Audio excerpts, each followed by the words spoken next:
presentation of Fox Sports. We are Fox Sports. We are San Diego.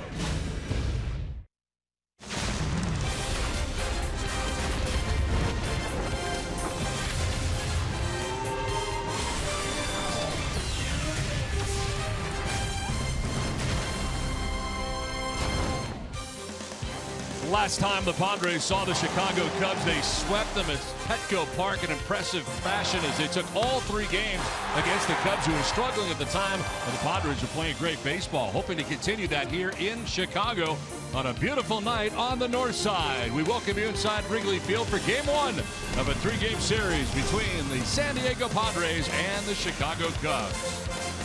Welcome inside the broadcast booth, everybody. I'm Don Orsillo along with Mark Grant. Welcome to Padres Baseball. Well, speaking of former Cubs, on the mound tonight for the Padres is Clayton Richard. He was here as a reliever. He's now starting for the Padres, and his last time out was outstanding. He's king of the ground ball, 59% ground balls. That ranks 9th in the National League. And when he is on his game like he was last time out, 8 2/3, the ground ball was working against the Reds. What was he doing well? Working down in the zone like he does so well. He'll go up by design, but with 2 strikes, the slider down and in, and down when he doesn't get a fly ball, he doesn't get a strikeout, he will get the slider off the plate, get guys half swinging. It's really caught in between. But Clayton Richard, he's facing a Cubs team. They're 14th in average in the National League. If he's on his game, and with the way the Cubs been hitting the baseball, he should have another good outing tonight on the north side. Across Major League Baseball, we're seeing different guys lead off in different orders, and Anthony Rizzo now leads off for the Cubs, and he's a different-looking leadoff hitter. It really is, and leave to Joe Madden to mix things up in the lineup because he was trending that way anyway. Anthony Rizzo hitting 3rd or 4th in the lineup. He was producing, so Joe Madden and Anthony Rizzo got together. Rizzo said, hey, I want to bat leadoff. Anthony Rizzo wants to pitch. He wants to catch. That's the kind of kid he is. Start a game, pitcher wants to get ahead. They don't want to walk the guy, right? Anthony Rizzo says it's crazy, it's funny, it's weird, but I'm having a blast, and the proof is in the pudding. 5 games at leadoff, 548 on-base percentage, hitting a cool 409. Not just a spray hitter, he can hit the ball in the ballpark, and that's a good way to get on the board early. He will be leading off tonight as the Padres will try another sweep, this time on the road in Chicago on the north side at Wrigley Field. They'll face John Lester. First pitch when we come back to Chicago after this on Fox Sports San Diego.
Padres took 2 out of 3 from the Cubs last year in Chicago. The wall! It's a grand slam! Padres win game 1 of the series. And that ball is going to be gone. Home run.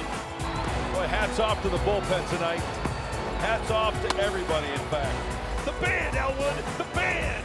Do you see the lights? Padres sweep the defending world champion Cubs in a 3-game series. We welcome you to Wrigley Field and ready to go here as John Lester is ready to go for the Chicago Cubs. Left-hander towing the rubber tonight in game 1 of the series, and the first pitch of the ball game here to Jose Pirela. He is in there for strike 1 and we're underway. Pirela getting the nod tonight at the top spot of the Padres order. 341 with 2 homers and 7 runs batted in his 12th game since coming up from El Paso.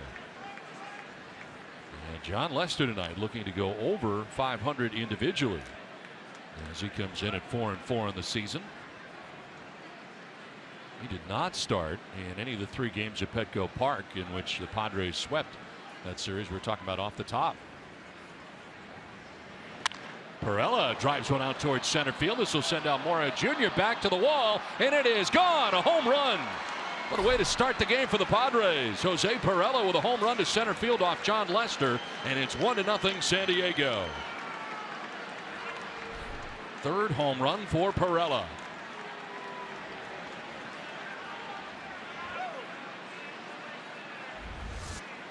Not many long balls given up this year by John Lester. He got extended on that high fastball. Number 10 in his 15th start of the year. Wow. You know, before this game started, folks, the wind was howling. I mean, it was blowing in from right now. Looks like the wind is blowing straight down. No movement on the flags, and that ball was crushed right to the batter's eye in the shrubbery to get the Padres on the board. It's amazing. 3 times in 4 games in Chicago for the Padres. The first batter has homered. And here's a ground ball foul outside of third off the bat of Yangervis Solarte, and he broke his bat on that cut, so he'll get a new one. What a start for Jose Pirela and the Padres here tonight in Chicago. He'll go to work on that bat as Pirela gets his 3rd home run of the season. You know, when you look at this Cubs team, Don, at 500, never been more than 4 games above 500 or 3 games below 500. They just don't have that one mix going for Joe Madden. All the gears are kind of grinding. And those, they're not firing on all pistons. What other analogy can I use as far as a car is concerned? I get what you're saying. Is the lug nuts coming off a little bit? Last year, of course, at this time, they were really doing well, and it was sort of the Houston Astros situation where they are right now, yes. The start that they've had. And that's not the case this year, as you mentioned, at 500, but the division has not been good. National League Central. So even though they're at 500 at 34-34, they're only 2.5 games back of the Brewers in the NL Central. So with all this going on, they're not in a bad spot. And they're just trying to figure it out here. And right now, the starters have been struggling. John Lackey's been struggling, although he pitched well yesterday for the Cubs. He did, and Lester has been pitching well here at home at Wrigley Field. And to get on the board on a home run like that, that's huge. He bounces back to strike out Solarte. First strikeout, first out for John Lester. Check out the Padres starting 9, brought to you by Toyota. Pirela leading it off with a home run. He's in left field. Solarte at second base. Will Myers at first base with Hunter Renfroe in right. Austin Hedges doing the catching with Eric Ibar at shortstop. Chase Darno is at third base batting 7th with Matt Caesar in center. And Clayton Richard batting out of the 9th spot for Andy Green. So 1 down for Will Myers. Jumping on that first pitch, he fouls it back to the screen. And the left-hander John Lester into his 11th year in the big leagues. This guy knows how to pitch, and as I mentioned, pitching very, very well here at Wrigley Field this year. He's got the 4-seamer, a lot of cut fastballs, curveball and a changeup, and running game troubles. You can run on him. Doesn't have the best move to first base. He actually steps off to throw to first base. It's not your conventional, traditional move to first. And for a long time, did not throw to first base, just did away with it. As Myers checks in at 265, 14 homers, 37 runs batted in. And he'll take a strike.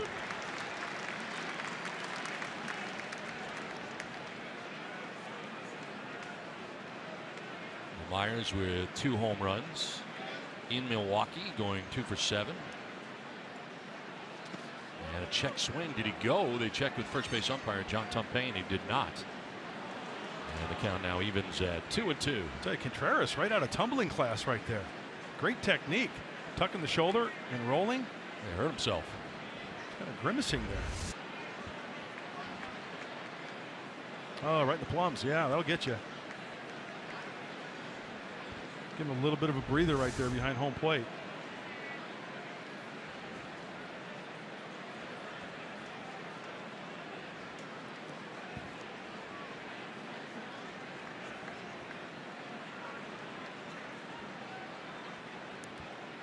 Two and two the count to Will Myers. Outfield about straight away. And he grounds this one foul over by the Cubs side of things. Cubs housed here on the third base side. Padres on the first base side. You know, with the wind not even a factor right now, Don, the ball's going to jump to all fields tonight. Well, the wind was a factor here late this afternoon. It was a lot of wind and a lot of rain came through. The tarp was on the field, but it's cleared out very nicely for game time. 72 degrees. And the breeze just at 1 mile per hour, so barely a breeze if that.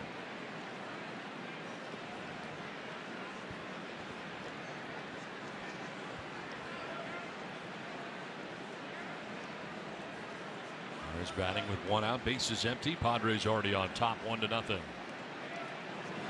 And Myers goes around, strikes out, fooled on the pitch from Lester, and it's back-to-back strikeouts for Lester. It's time for Saquon's Pick the Stick. And here are the picks for us tonight. Going with Eric Ibar's got very good numbers against John Lester in the past. What you got going, Bud? You're going Chase Darno tonight, and you are making up some serious ground. 116 points now. I think not bad for 0 for April, and I think I was in the negatives into May a little bit. But Chase Darno hit a home run in Milwaukee. I like the way he swung the bat there, getting a start tonight. You can go with the hashtag, the broadcaster you're with, and their pick. Win a free round of golf at Saquon. 2 down. Hunter Renfroe bats with a run in on the home run by Jose Perella. Kind of surrounded the plate, but not a strike. Will Lester have that feel, that location of that breaking ball, that cut fastball as well? 15th start of the year for the veteran left-hander. Yeah, pretty healthy hack right there by Renfroe. And you know, when Lester goes up in the zone, Don, I don't think it's so much by design like Clayton Richard does. I was talking to some of the Cubs people, and they said he consistently tries to work down, down, down. Last year finished second in the NL Cy Young voting. Had a career best with a 2.44 ERA last year. And tied his career high with 19 wins. Never had 20. He was terrific at home, 10-2. As this one is in the air to left field, to play for Schwarber, moving back and makes the catch shy of the warning track. However, John Lester gives up a home run to Jose Perella to begin this game. First batter he faces takes him out of the yard to center. 1-0 Padres.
Padres have lead over the Cubs as we head to the bottom of the first inning. And it's time now for our weather report, brought to you by your always sunny San Diego Honda dealers. 68 degrees to begin the game. Northwest at 6 miles per hour. The breeze mostly cloudy. The forecast, although we get a lot of blue sky above right now, some sunshine. As the tarp was on the field, it rained here, so no batting practice for either side. Don Orsillo, Mark Grant, and Bob Scanlon with you from Wrigley Field in Chicago. As we check out the Cubs starting lineup for Joe Madden. Anthony Rizzo has been leading off for Joe Madden. He is tonight. Ian Happ at second. Chris Bryant at third. Wilson Contreras does the catching. Kyle Schwarber in left. Javier Baez at short. Albert Almora Jr. in center. And John Lester batting out of the 8th spot for Joe Madden. And then you got the former Padre, John Jay, rounding out the starting 9. And Jay getting the start in right field. So this leading off for Anthony Rizzo has gone very well. And as we talked about off the top, and now you've seen a lot of different guys leading off across Major League Baseball. They're not your typical leadoff guy, not guys that walk a lot of power guys in some instances.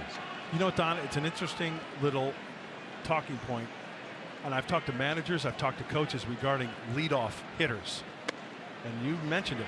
Don is the prototypical leadoff guy. Yep. I've had coaches and managers to even tell me, you know what, I could throw guys in a hat and pick out a lineup through that way. I mean, you know, that's not the way you're going to do it each and every day, but a couple of factors came into play. Rizzo bunt bid with a shift on. It's going to be a base hit for Anthony Rizzo. Now there's your typical prototypical leadoff hitter bunting for a base hit. Well, the full shift on, and you had Ibar way over towards shortstop, and he just drops it down. And you know what? To be honest with you, I'll give Anthony Rizzo that every day of the week. Rather than 1-0, put him on first base and then try to go for a double play with Ian Happ. Perfectly executed, though. So Rizzo at first base started this bottom of the first inning. And you got Ian Happ coming up. Quick throw over, and back to the bag is Rizzo. You take a look around in the National League. You got Charlie Blackmon leading off. Got all those RBIs, got some home runs, got some pop. Look at the American League, and you got George Springer leading off the Houston Astros. A power guy. It's different right now. If you have that type of player and the others 2, 3, 4 in your lineup, why not mix it up a little bit? Who says you have to have the speedster at the top of the lineup? And a lot of managers are of the opinion that, you know, you only really see that leadoff guy lead off once. This ground ball to second base. Solarte to second for 1, on to first for 2. Double play. So 4-6 to 3 in the Twin killing. As we check out the Padres defensively. Brought to you by your San Diego County Ford dealers. Left to right in the outfield, it is Jose Perella. On Caesar in center with Hunter Renfroe in right. Chase Darnell at third base with Eric Ibar at short. Yangervis Solarte at second. Will Myers at first, and Austin Hedges doing the catching for Clayton Richard. Always a good sign when Richard gets ground ball out. And that was certainly the key in his last outing against Cincinnati, which was outstanding. As Chris Bryant hits a ground ball to third base. Darno's throw across is good and in time. Nice first inning for Clayton Richard. 1-0 Padres after 1.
Thanks very much. A fast start here tonight for the Padres on top 1-0 thanks to a leadoff home run by Jose Pirela off John Lester in the first inning. Austin Hedges, Eric Ibar, and Chase Darno here in the second inning. Fooled on the breaking ball was Austin Hedges. 221, 11 home runs, 34 runs batted in for the Padres catcher in his 63rd game of the year. Rounds one foul outside of third. We're talking about the All-Stars, and here's the balloting up to date. And of course, we'll check in on this once a week. And yeah, you get some. We've got an insect problem on the right side. Washington Nationals on the right side. A few gnats. Zach Cozart back at shortstop now and the lead. Guys are going back and forth, kind of jockeying for position right now. We've seen some lead changes.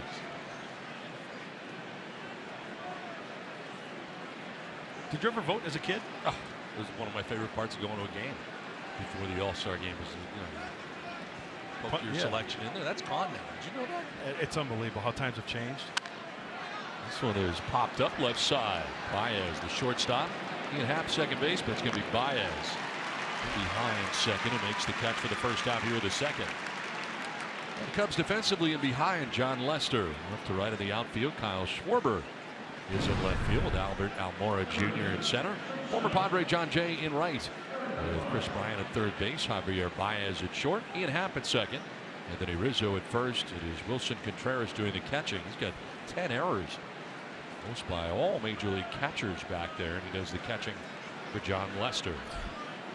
One down in the second inning for Eric Ibar. So when you look at that little nugget you just mentioned regarding Contreras, you get runners on base. You know, if they try to throw behind, maybe a throwing error, and then Lester with the throwing problems to first base and other bases, take advantage of that possibly. Ibar at 214 on the year. Has enjoyed success against the starter tonight in John Lester. He was 10 for 26 against Lester in his career at 385.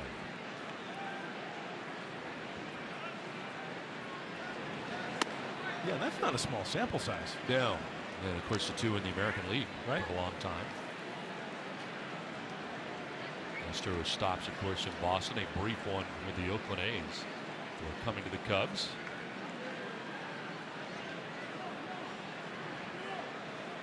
And Ibar all those years in Anaheim. Took a look at that and let it pass. Ahead here 2-1.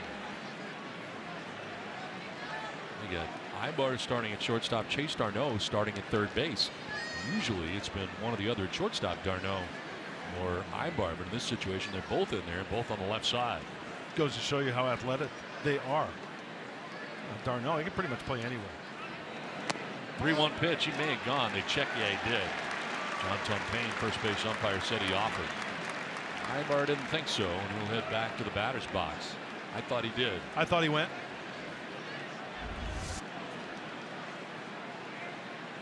Oh yeah. If he makes contact, that might be a triple.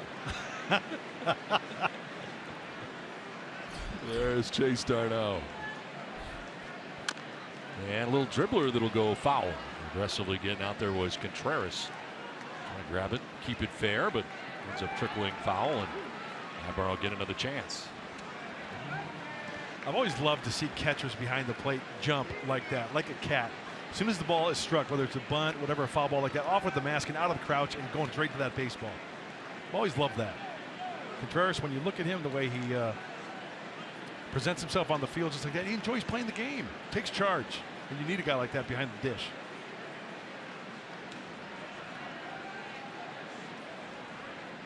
Payoff pitch from John Lester. And it's foul back to the screen. Lester with 2 strikeouts in an inning and 2/3. He's not walked anybody.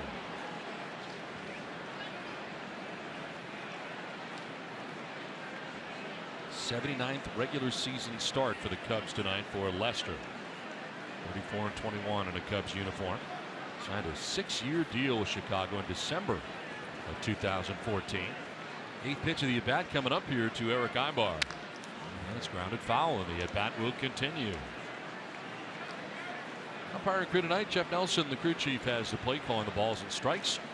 Tom Payne at first base, Corey Blazer at second base, and Laz Diaz, the umpire, at third.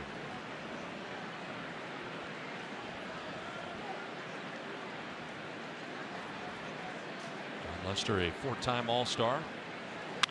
There's a ground ball through the left side into left field, a base hit. Eric Ibarn, a long at bat, a 9-pitch at bat, and he ends up getting a one-out single here in the second inning. It's time now to take a look at the keys to the game, brought to you by your San Diego Honda dealer. Well, I kept it simple tonight. At Wrigley Field, John Lester on the mound. You can run on him. Doesn't have the best move. He's got the step off, quick throw to first. Test Lester. Maybe take part in the running game. Take advantage that way and repeat Richard. The only thing he did was go 8 2/3 last time out, 1 out away from a complete game. And he rolled the ground ball that first inning for that double play to get out of it. 1 out, Ibar at first base, and Chase Darno coming up. A good first inning for Clayton Richard tonight as well.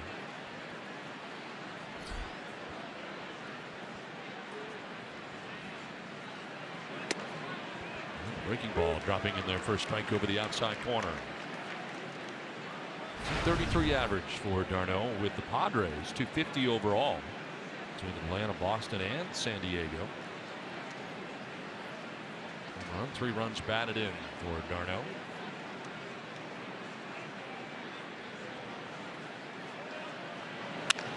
Hits it hard but foul. Wow, it hit some balls hard down that third base line. And speaking of the third base line, you see where they added those rows of seats down there? No more bullpens. Well, about 4 rows have been added. The first and third base lines here where the bullpens used to be, and they were exposed. They're now underneath and behind the wall and the ivy in right and in left. The pitchers can see us in the crowd, but we cannot see them in the pen. It's now 4 more rows of seats for fans, and even closer to the action. This is out to right center field. Almora Jr. on the run will get there. Into the slide to make the catch into Rob Darno. As Ibar heads back to first with down 2 down.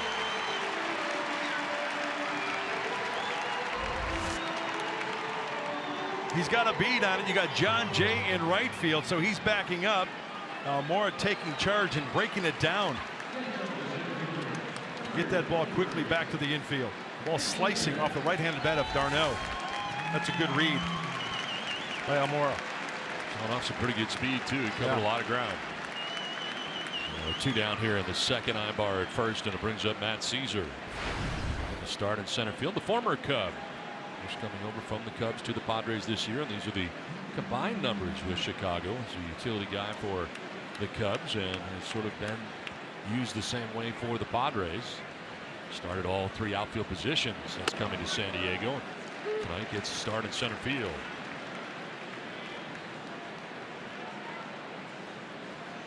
Two home runs, 9 runs batted in for Caesar.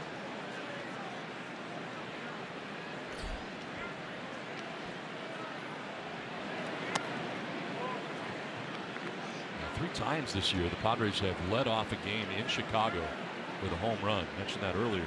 The first 2 were against the Chicago White Sox, right on the south side, and it was Caesar who opened May 12th's game against the White Sox with a home run in the first pitch, and then the very next day, Manuel Margot had a home run to lead off the next game against the White Sox, and tonight Jose Pirela has done it again. Lead-off home run. What is it about the Windy City? Something about Chicago. He's getting off to great starts. For the leadoff hitters, sweet home Chicago with those home runs. And Pirela did it on the 3rd pitch served up by John Lester.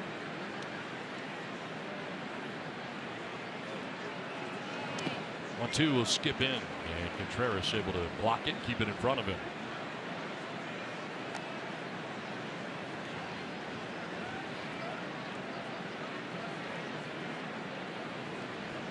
Two down, Ibar first base, and Caesar battling here. A lot of pitches early. John Lester inning in 2/3. This should be pitch number 43. Some long at bats, good battles. Ibar fouled off 3 straight, 3-2 pitches. Pitch in the dirt. Good take there.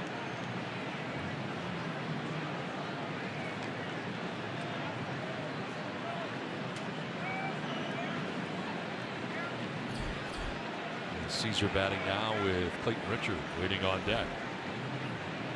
Good hitting pitcher for the Padres.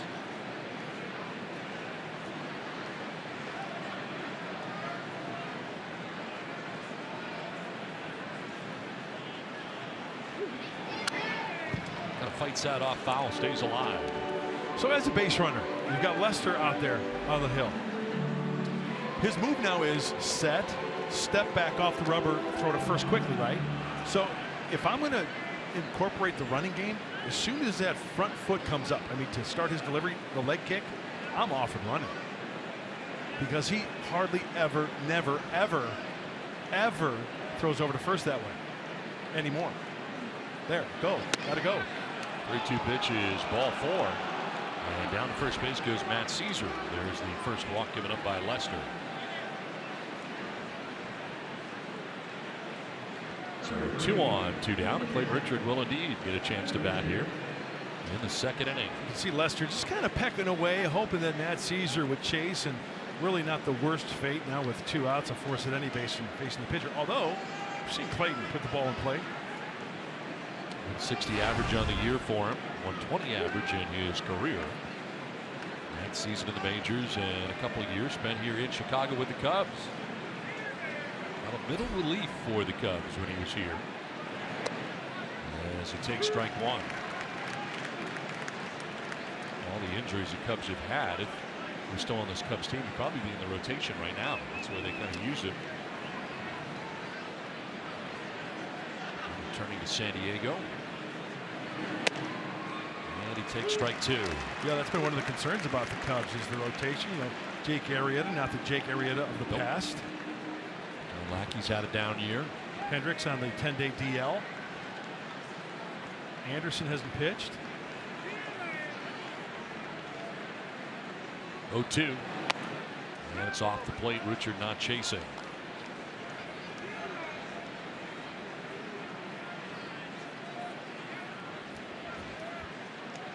Lester struck out 2 in the first. Was allowed a base hit and a walk here in the second with 2 down.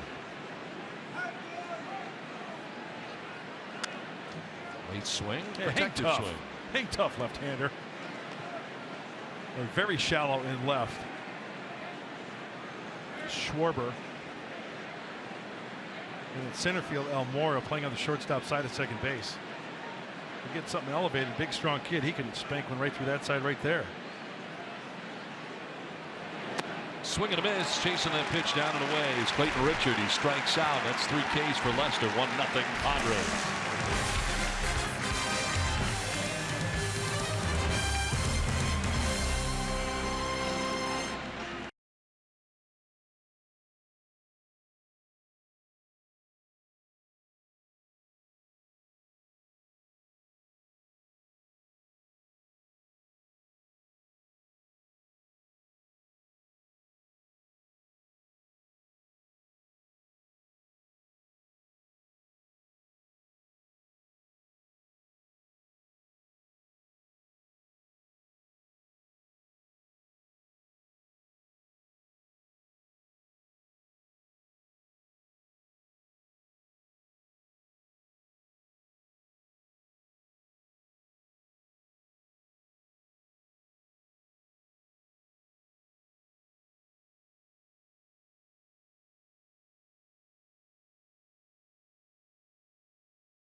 I think what he does so well with his fastball is he can get it down and away to righties and get it up and into righties. And if you look at typical right-handed hitters, those are the 2 places most people struggle. So if you can get it down and in with sink, and you can get up and in with velocity, which is what he's done well, that makes that fastball play in a very unique way. And that makes the secondary pitches less necessary early in the game if you're doing both of those things. If you're only doing one of those things, he's going to need to spin the baseball. And these guys in general, like Some of these guys struggle with left-handed spin, so if he's able to locate it, that works in his favor as well.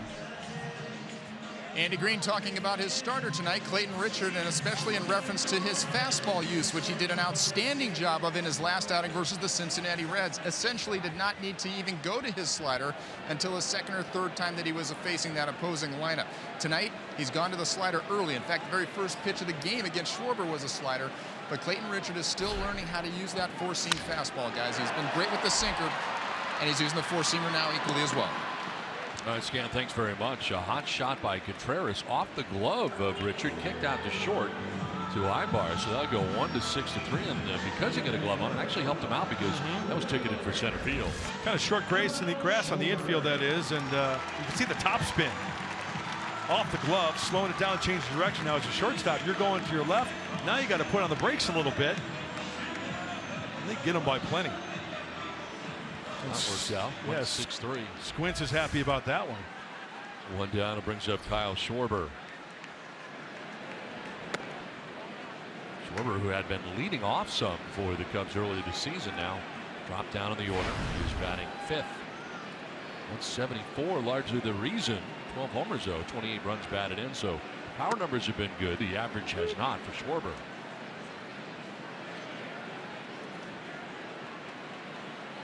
4 ground ball outs so far for Richard. That's exactly what he's looking for.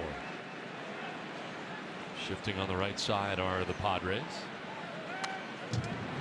Peppering away that strike zone. Fox Tracks brought to you by Nissan, giving him left field. You know that Schwarber's got pop this way out to Sheffield Avenue. So we got what? We got Addison over here. We got Clark and Addison behind us. Right. We've got Waveland to the left and Sheffield to the right. Up and in makes it 2-2. There's the pride of Joliet, Illinois. Mark Grant back in town. It's like the mayor is here. Oh, love coming back here. But that's the key. Love coming back. Love going back to San Diego. Let's get that straight right now. It's always nice to visit. Love the people, love the area. San Diego's home though, yeah. Well, beautiful night it's turned into after the rain came through here late afternoon. As that'll miss, and Schwarber works a one-out walk. First base on balls allowed by Clayton Richard. Rev Trucks Tools of the Trade focuses on the two-seam fastball, resulting in the ground ball out of the hand of Clayton Richard. Before this ball game, he induced 165 ground balls, 59.4%. That ranks 9th in the National League. He doesn't overthrow, a low 3/4 arm angle, and you can see he likes to pepper it down and away. You know the main key is though he executes pitches and he gets results. And he is fun to watch, and when he gets in that groove, hey, good luck trying to elevate a pitch out of his hand. 1 out, 1 on. Javier Baez, the batter here. Baez with 10 homers and 29 runs batted in.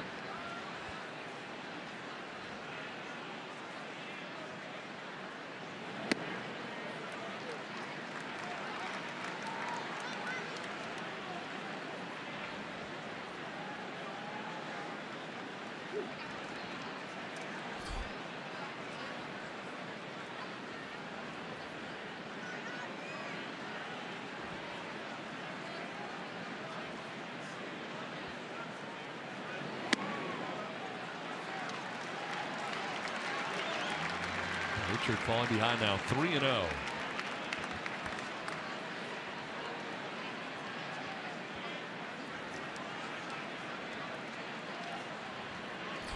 On deck is Albert Almora Jr., center fielder for the Cubs. And this is sharply hit to short, should be 2, to second for 1, on to first for 2. Second double play turned in 2 innings by the Padres. And through 2, San Diego with a 1-0 advantage.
presents Padres Baseball, brought to you by Tough Shed. For more than great sheds, check them out at toughshed.com.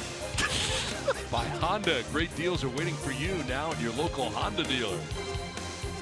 And by Petco, where the pets go. A new area here and offices for the Chicago Cubs. Beautiful look there, fans enjoying on a beautiful night here tonight in Chicago as we head into the third inning. It is amazing what they've done here. One square block here in Wrigleyville. That's all it is. It's the new buildings, the new clubhouse, which was last year. It's just a transformation like any other. Jose Pirela started this game with a home run in the first inning. Here he is in the third, and he fouls one back to the screen. Pirela, Solarte, and Myers to bat in the third.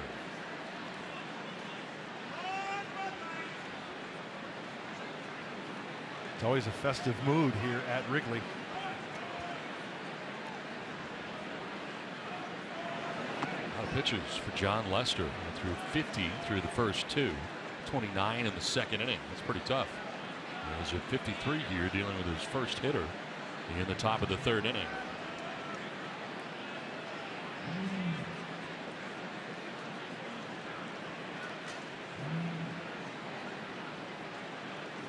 Field about straight away. Fastball away. And he misses with it to even the count now at 2-2.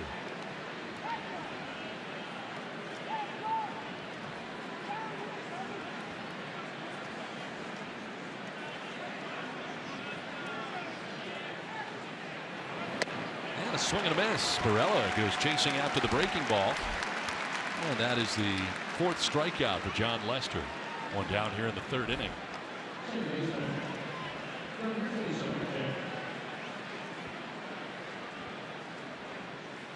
Well, last 6 games for Solarte, batting in the 4 spot, batting in the 2 spot tonight, and you got Rizzo in the last 5 games in the number 1 spot. And that's where he is tonight. That's both very good numbers over the last 5 or 6 games. Yeah, Solarte very selective. Well, he drives this one to deep left field, and that ball is gone into the first row. Home run for Yangervis Solarte. Had a terrific weekend against the Brewers, and he keeps it going in Chicago. Second home run of the night for the Padres, and it's a 2-0 San Diego lead. Well, Yangervis gets his 10th home run of the year. I don't even think that was his best swing, and as I mentioned, the ball looks like it's going to fly out tonight. Does he get out in front of this one? A little cut fastball. No, he got it down to the sweet spot, but he got it out in front. He had to kind of reach for it there just at the last second. Elevates it enough to send it into the bleachers. So a 2-0 Padres lead. Second home run of the night. Both solo shots.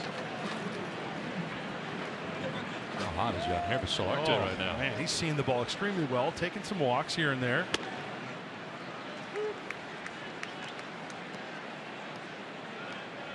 Will Myers a strikeout victim in the first inning.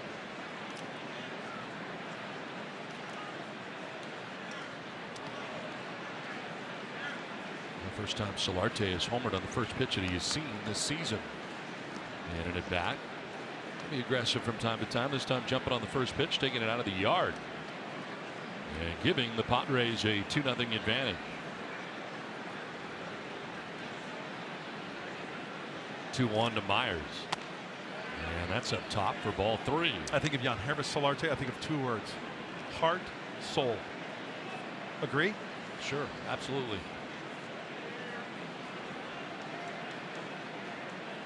Infectious attitude in that clubhouse, in that dugout. Fly ball down the right field line on the move is John Jay over by the seats. He leaps and can't catch it. Looked like it landed on top of the wall and then jumped back into the seats. A pretty good bid down there, but a foul ball. That was a great effort by John Jay.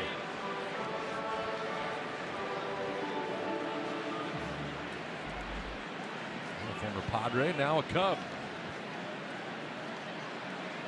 And of course, great veteran presence on the club last year. He was around young guys like Travis Jankowski helping out last year. Second half of the season wasn't getting a lot of playing time. Myers grounds one left side. The shortstop Baez got to hurry, and his throw is up and over Rizzo. And Myers will reach up the facing of the Padres dugout. Let's see how they're going to rule this. It's going to be pretty close because Myers was getting down the line pretty well. Yes, he was. Looked like Rizzo was going to cut it off. He didn't, and then Baez had to charge in. They're going to charge him with an error. Anthony throw gets it. Yeah, Anthony Rizzo just lets this one go by, and John Lester not happy. So Baez, who's had his issues throwing, we saw that in the series at Petco Park right there. What's the postage on that ball he just threw right there? Airmail, what, about 250? Yeah. It was not close to Anthony Rizzo. Made no attempt. Just came off the bag and watched it sail away. So Myers at first, one down. And here is Hunter Renfroe. Let's take a look at strike one over the outside corner. Well, last time that John Lester's given up 2 home runs here at Wrigley Field, September 2015.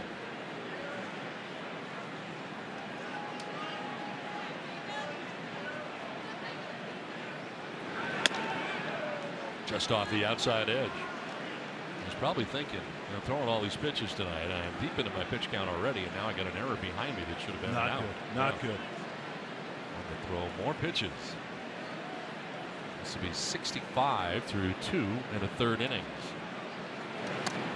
And squibbed off the end of the bat. Lots of spin. Softly hit. Nobody's at first, and there's going to be no play anywhere.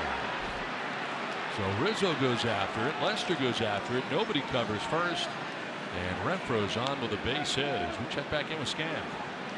Don, you guys were talking earlier about running against John Lester, and it's certainly been an issue for him over the years, no question about it. But he's made some changes. 2 things in particular.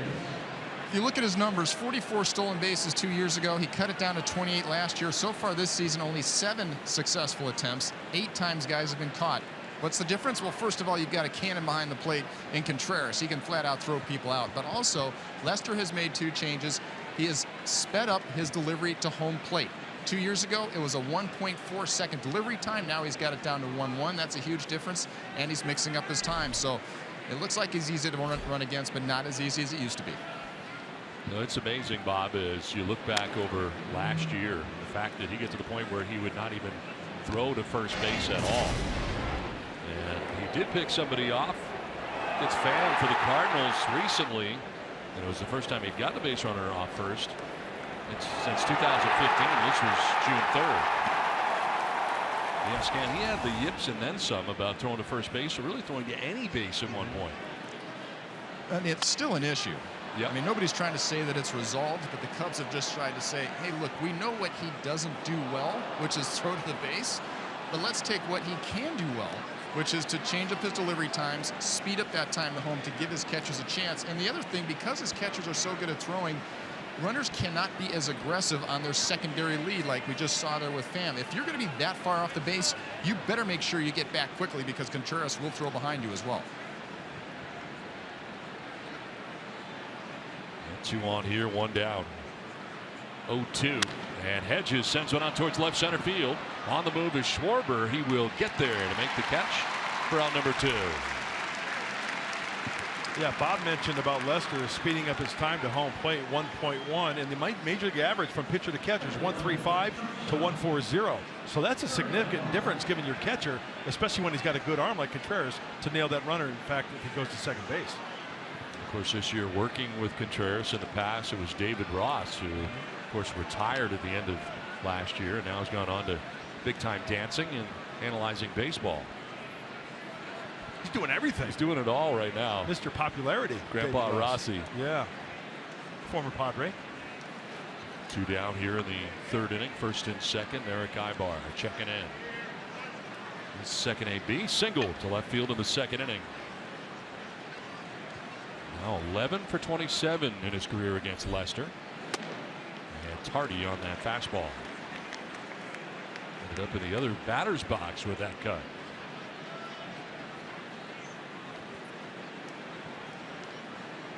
It started with Lester striking out Perella, but the home run by Yangervis Solarte. There's reaching on a throwing error by Baez. Infield hit for Renfroe. Hedges flies out, and now Ibar will take a ball, 1-1.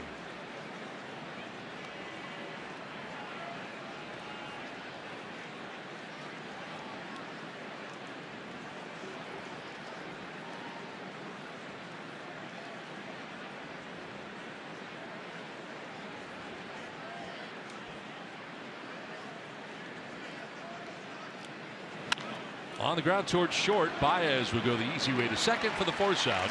It ends the inning. So no further damage after the home run by Yangervis Solarte. Solarte getting his 10th of the year gives the Padres a 2-0 advantage. Off to a good start on the north side of Chicago.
Has given the Padres a 2-0 advantage as we move to the bottom of the third inning. Bottom third of the Cubs order coming up. Only 18 pitches for the first 2 innings for Clayton Richard, so very economical. His counterpart John Lester has not been. Lester up to 71 pitches through the first 3 innings. And Clayton Richard here with Albert Almora Jr. leads it off. You know, we've been talking about Clayton Richard and the ground ball, 59%. That's 9th in the National League. We have a tendency to forget sometimes the other end of that battery. Austin Hedges. How fun is it for him to catch a guy who's always hitting his spots? And granted, I can be the first to attest, there's nothing worse than a catcher. Oh my gosh, I got to catch this guy. He doesn't know where it's going. I'm going to be all over the place. But no, Austin Hedges, he puts down a sign, he puts up the glove, and chances are Clayton Richard's going to hit his spot. Richard ahead again here on top 1-2. Joe Madden has moved his pitcher around the lineup here a little bit, batting John Lester 8th. So the pitcher spot is on deck, and then John Jay in the 9th spot. Well, John Jay has batted leadoff before, so it gives you that leadoff thing we talk about many times when a manager does that. In the event of an inning where Lester makes the last out, well, the next half inning you've got John Jay leading off, and then Rizzo Happ 2 and 3 in that particular inning. So Bruce Bochy do it last year. Angel Pagan batting out of the 9th spot. Yes. There's Lester out of the 8th spot. 111 hitter, 3 for 27 on the year. Just missed. So second walk given up by Clayton Richard, and it's to Almora Jr. Tonight's Cold Hard Facts are brought to you by Clean Crisp Coors Light. One time the Padres have swept the season series from the Cubs back in 2006. They swept 4 in Petco Park in San Diego and 3 at Wrigley Field in Chicago. The Padres have already taken 3 from the Cubs at Petco Park in succession earlier this season, and now trying to take the first game of this 3-game series against the Cubs at Wrigley. Lead runner on. John Lester standing in. Anticipating a bunt. He drops one down. It's Richard fielding and flipping underhanded to first base. Sacrifice is complete. 1-3 on the sacrifice as Almora takes second base.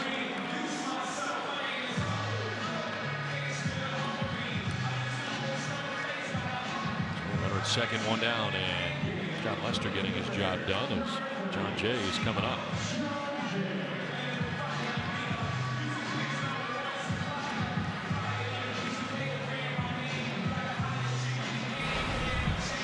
Season form at the plate, 319 in 57 games for Jay. No homers, 12 runs batted in.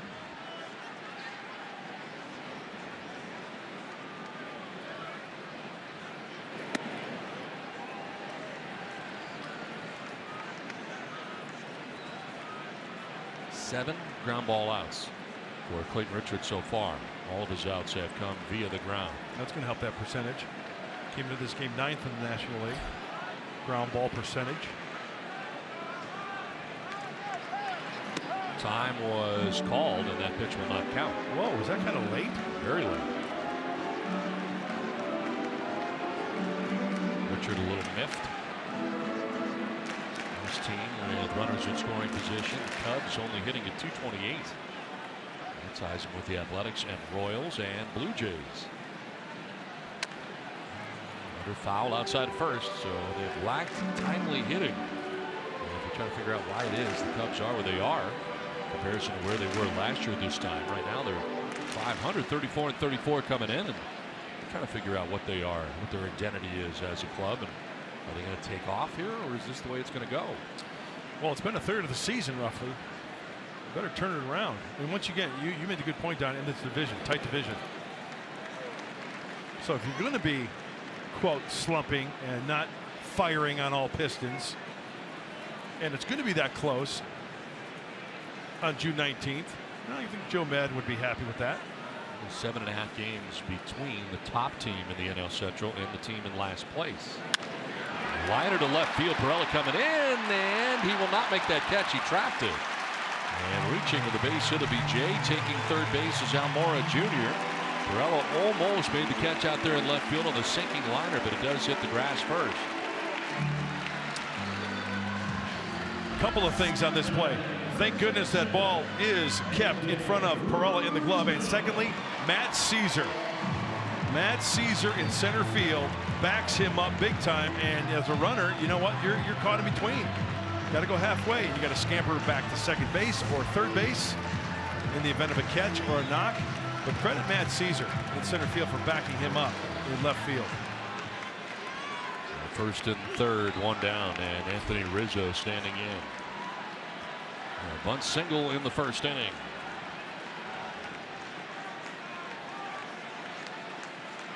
Nice slugging percentage against lefties in the last month. And grounder foul. The right guy at the plate right now for the Cubs. To me, when I look at those numbers against lefties, to me, it's a mental thing to where, you know, a lot of left-handers will bail. Especially against left-handers, obviously, because of those numbers. You keep that front shoulder in, the hip in there, and you try to drive. Hey, Anthony Rizzo, to me, seems like, you know what, if I get hit, I get hit. And the hit batsmen are there too, right? He's been hit many times. So it's as if he's up there saying, you know what, if I get hit, who cares? I'm going to stay in there. I'm up on the plate. I'm going to try to hit it hard wherever it's pitched. He's been hit 12 times this year. That's the most in Major League Baseball. Yeah.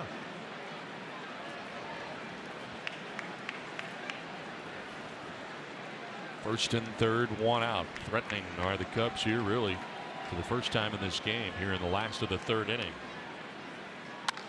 And a fly ball headed out towards left field. Pirela going back onto the dirt of the track to make the catch. Tagging at third is Almora Jr. He will score. Throw goes to first, and Myers comes off the bag to retrieve it. Almost thrown away.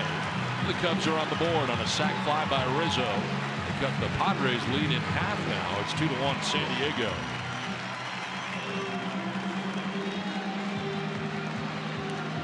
We know we've got pull power. We know we've got power to the all fields, and it's displayed right there. Just misses going out to the basket in left field. He wants it down and away. It's up and away, and you get the big boy extended. He can take it that way. And once again, driving it that way, not pulling off. Hitting that ball hard where it was pitched. So 2 down, runner at first, and a check on that runner at first in John Jay. That's now 20 RBIs off left-handed pitching for Anthony Rizzo, second most in Major League Baseball. Nolan Arenado leads in that category, 21 RBIs against left-handed pitching.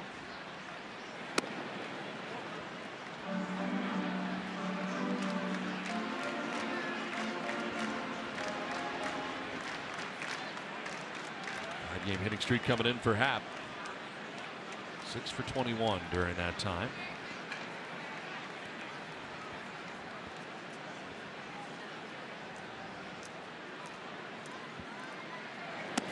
Whoa, working underneath that one a little bit too much. He hurt himself? Hope not. Maybe he's just gathering his thoughts in the midst of a meeting with himself, so he can make an adjustment this next pitch.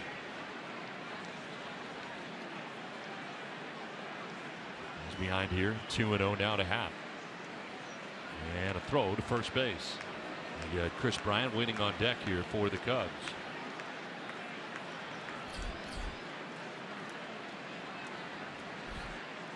Cubs have got on the board here in the 3rd inning. Sac fly for Anthony Rizzo. 2-0 pitch. And that's fouled off into the seats.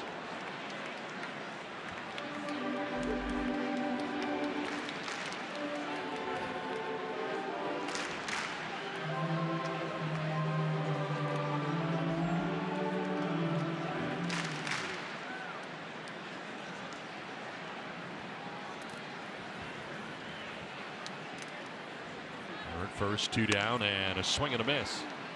Just chasing after that is Ian Happ. No strikeouts yet in this game for Clayton Richard. There's walk 2. This is the hardest he's had to work in any inning so far on the night.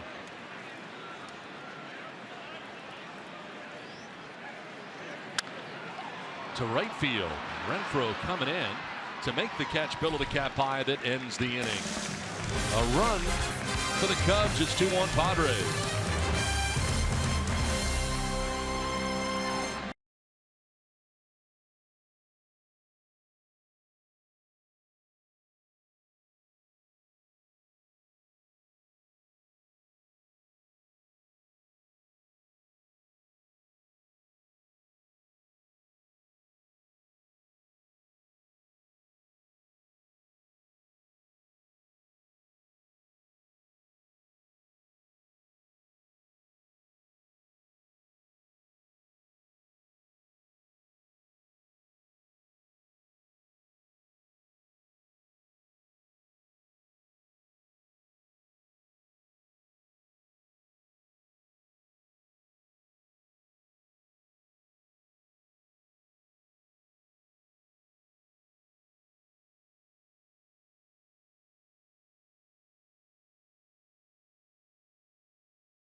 Padres 2, Cubs 1. The can't miss event of the summer hits South Beach when baseball's biggest stars take the field for the MLB All-Star Game, July 11th, only on Fox.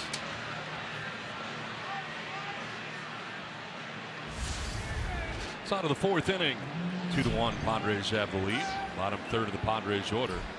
Chase Darno getting it off here for San Diego. Darno flat out to center field to Albert Almora Jr. in the 2nd inning. See Matt Caesar, Clayton Richard as part of this top of the 4th inning. Pitch 73 already, and it is fouled off down the left field line and out of play.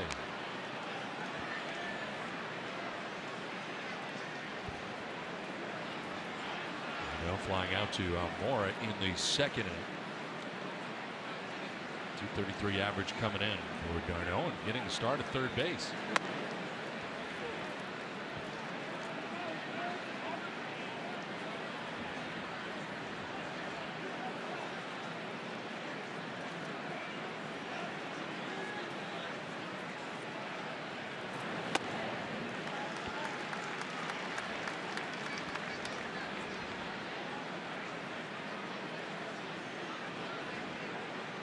Turned into a beautiful evening tonight in Chicago.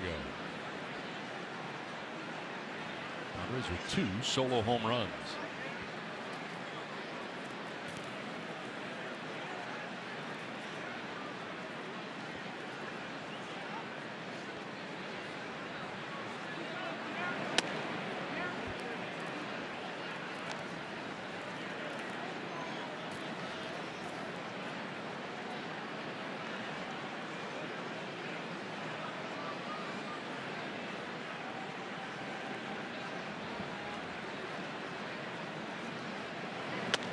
Swing and a miss, and the bat goes back to the screen as Darno strikes out.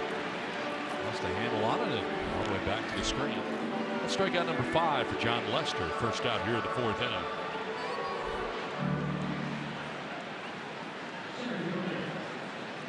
Got him with the breaking ball there.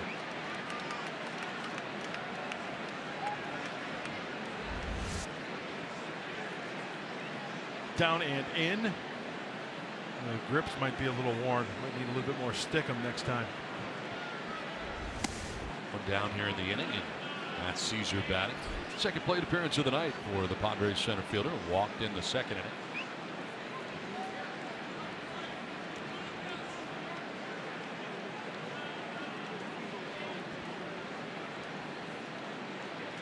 Lester has not had a 1-2-3 inning in his outing.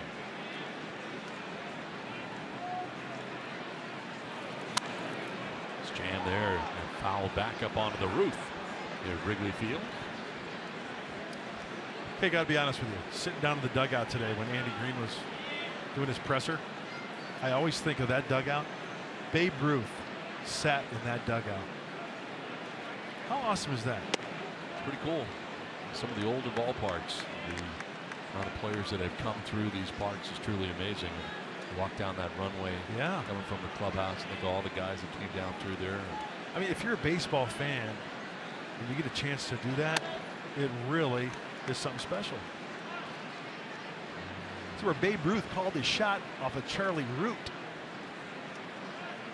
It's also a very long way from the actual clubhouse. It's a maze. There's a piece of cheese at the other end. I mean, it's like in the 2nd deck is where the clubhouse is actually located. By the time you walk all the way through, all the runways to get there. There are lots of stairs involved way back there.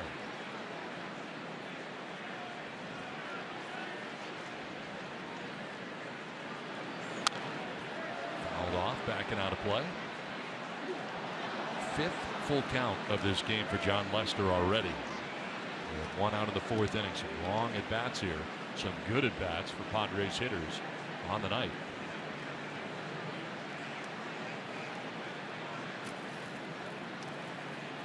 Payoff pitch again, and it's a fly ball. Shallow left field as Schwarber coming in. He put it away for out number 2 of the 4th inning. Time out for our San Diego fans of the game here in Chicago. Some Padres fans walking around before the game here. Gentlemen in the throwback uniform. Yeah, out in the bleachers having a good old time. Lots of them here. Little hats last year's giveaway. Join Padres baseball on the road and in Chicago. And the Padres have a 2-1 lead. 2 down here in the 4th. And here's Clayton Richard. Richard struck out swinging in the 2nd inning. One of the 5 Ks John Lester has in the game.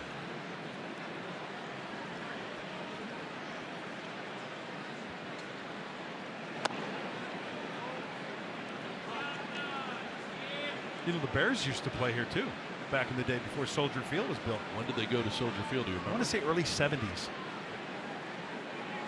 Of course, Soldier Field has been redone. The pillars that were there on the outside are still there, but they built like a spaceship around it. It's a spaceship that landed at the Parthenon. Pretty much, yeah. Right? A lot of history here at this place. Papa Bear, George Hallis, guiding his Bears. Chopper to third. Bryant's got a tough play, waits for it, and the throw across in plenty of time.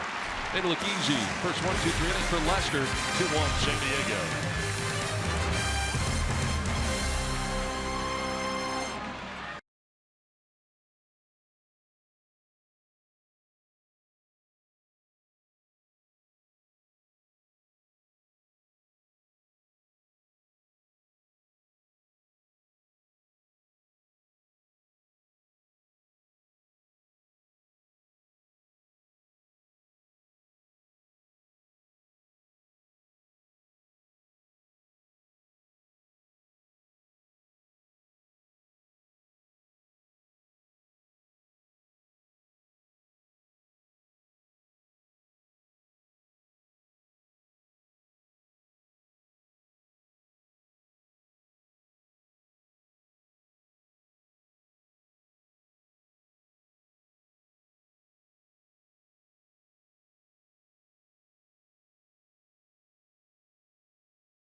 He relaxes a pitcher to have that trust in the catcher back there, to know that that guy is invested in preparation as he is on the mound. Austin is behind the plate, so he's got that trust because of that. Austin receives pitches very well, blocks pitches very well.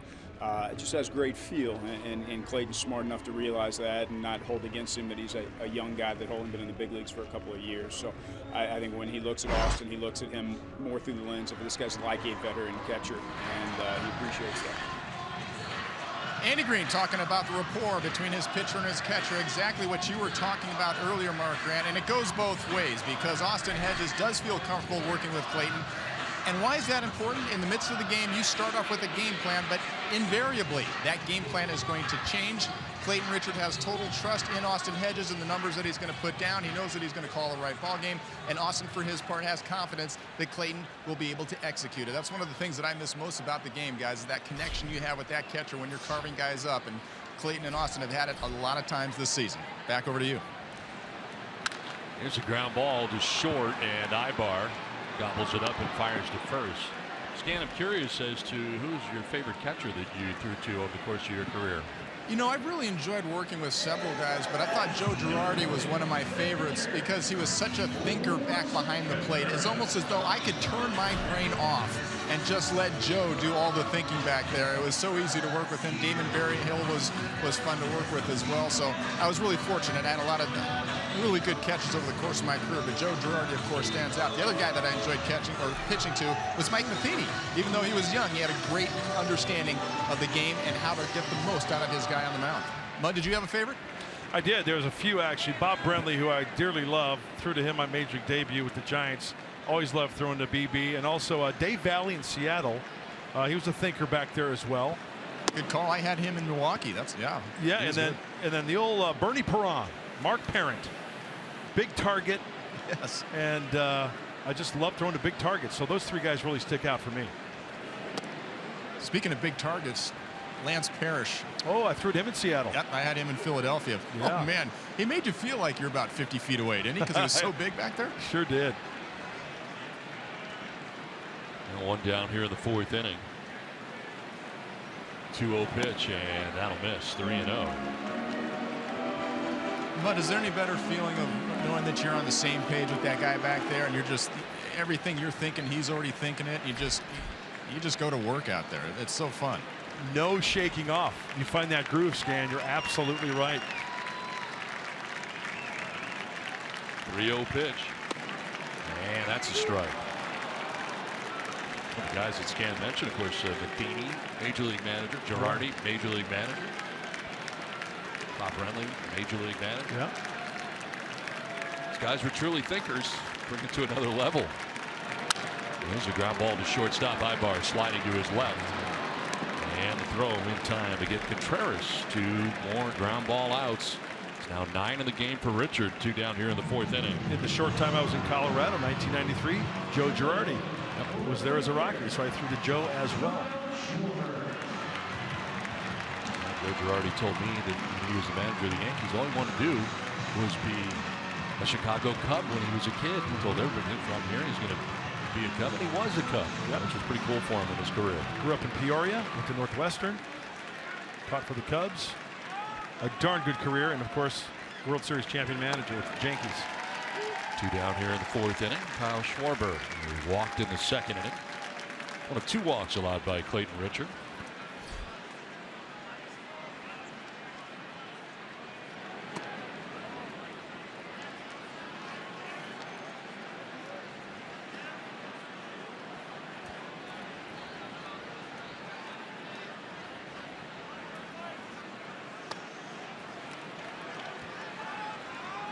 The last 2 pitches from Richard have been up in the zone. Let's see if he makes an adjustment. That's been one of the reasons of his success, being able to make that adjustment, especially 2-1 hitters count. Schinberger. Now this week's Padres POV presented by Nissan after Padres Live on Fox Sports San Diego.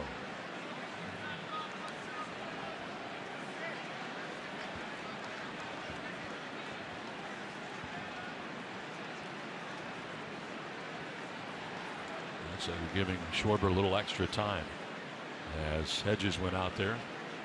Professional courtesy there after he fouled the pitch off his shin.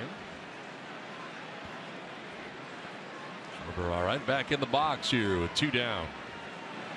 And he swings and misses. Tough pitch right there in the breaking ball from Clayton Richard. First strikeout of the night, a 1-2-3 inning and a 2-1 Padres lead.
Diego presents Padres Baseball, brought to you by your San Diego County Lexus dealers, who invites you to test drive a Lexus today. And by Sequan Casino. Sign up for the Padres Club Card today. Sun setting in Chicago. Game 1 of a 3-game series, and it is picturesque here tonight as the Padres and Cubs play into the 5th inning. One of the better skylines in this great country on the shores of Lake Michigan. Tell you what,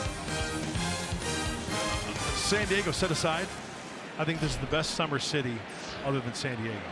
Would you agree? It's pretty cool. It's up there for me. Yeah. It really is. And I'm not convinced that's a lake. Is that an ocean? I think there's an ocean there. John Kruk thought it was an ocean. I'll tell you what, because that is a very big lake. It's not even the biggest of the Great Lakes. When you got waves, when waves are rolling in, I'm not buying it's a lake. Oak Street Beach is a pretty fun place to hang out now. Yeah, I know. During the summertime. Here's a fly ball to right, but right at John Jay. He's going to come in a step or two. And Perella retired for the first out here of the 5th inning. The story told was that John Kruk, his first year with the Padres in the big leagues, on the way to Wrigley Field from the hotel, taking LSD, Lakeshore Drive. Okay. Up, he looks out and he says, "What ocean is that?" True story. Really? Yeah. Old Johnny Kruk. Love John Kruk. Oh. And out here in the 5th inning brings up Yangervis Solarte. He's back with the Phillies, right? Great teammate. Solarte with a big hack at a home run in the 3rd inning. He struck out in the 1st, so 1 for 2 tonight against John Lester. He's already thrown 92 pitches with 1 out here in the 5th. Padres really driving up that pitch count for Lester. And it's a tight game here, just 2-1. Foul balls have been a big story. And speaking of pitches, the most that Lester has thrown this year, back on June 7th against the Yankees, 120 for the left-hander.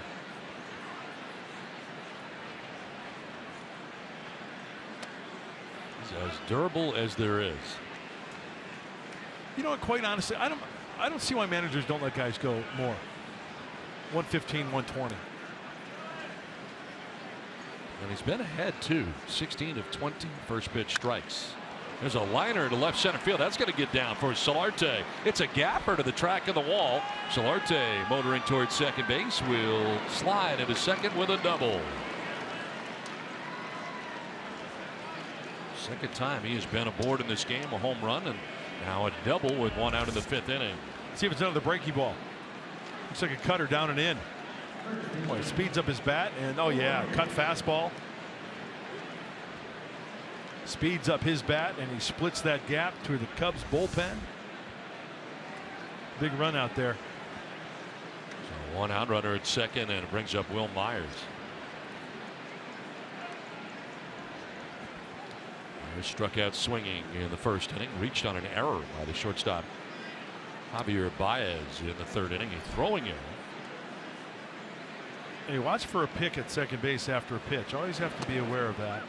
With the way that the infield is shifting against Will Myers, you've got the second baseman Happ kind of jockeying back and forth before Lester throws to the plate. But also remember the arm of Contreras. The pick down to second base with Happ right there is a possibility.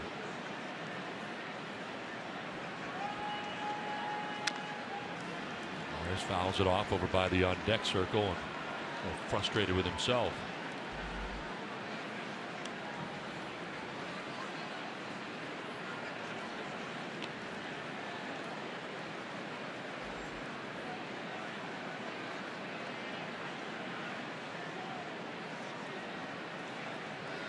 Here's Solarte at second base with 1 away here in the 5th.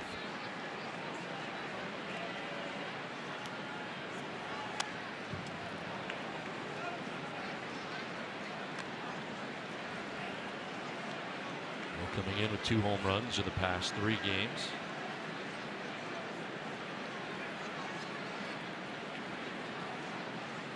.70 hits on the year, 5th most in the National League.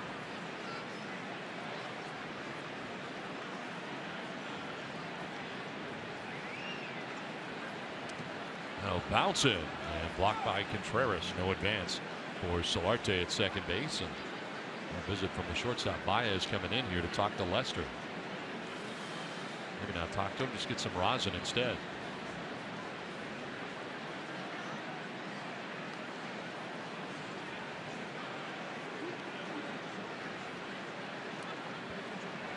Pitch number 100 coming up here for John Lester with 1 away in the 5th inning.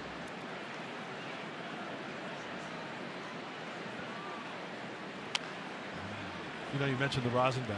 just sparked a story. Remember Gaylord Perry, Sure. former Padre? Yep. He threw what was called a puff ball. He would get so much rosin on his hand prior to a pitch, he would throw the pitch and you see like a puff of rosin. True story. Gaylord Perry. He had a few tricks up Yes, his he sleeve, did. He?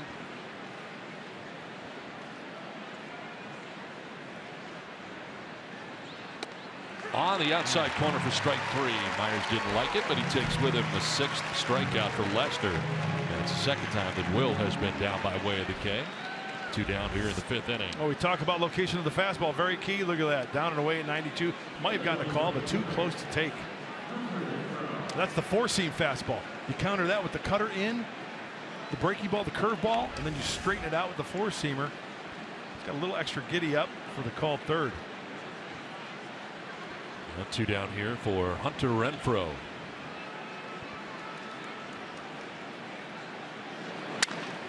Lines one to short, and Baez makes the catch. He was deep at short. Halfway through this one, Padres have a 2-1 lead.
All right, Mike and Mark, thanks very much. Clayton Richard back out on the mound right now for the bottom of the 5th inning. It's Javier Baez in the catch end last inning, leading it off here for Chicago.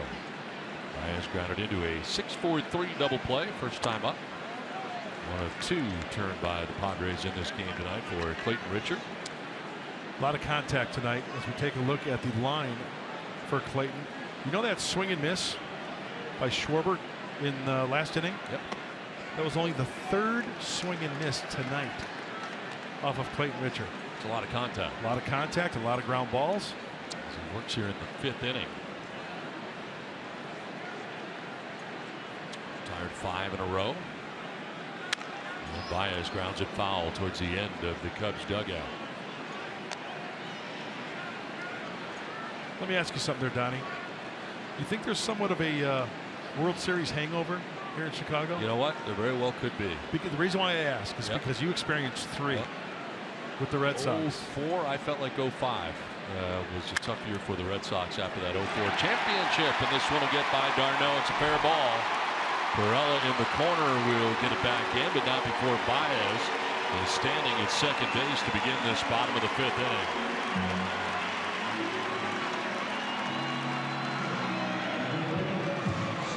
Double. Tried to backhanded down there at third base, and it was quickly by him. One step crossover to the dive, 3, and just out of his reach.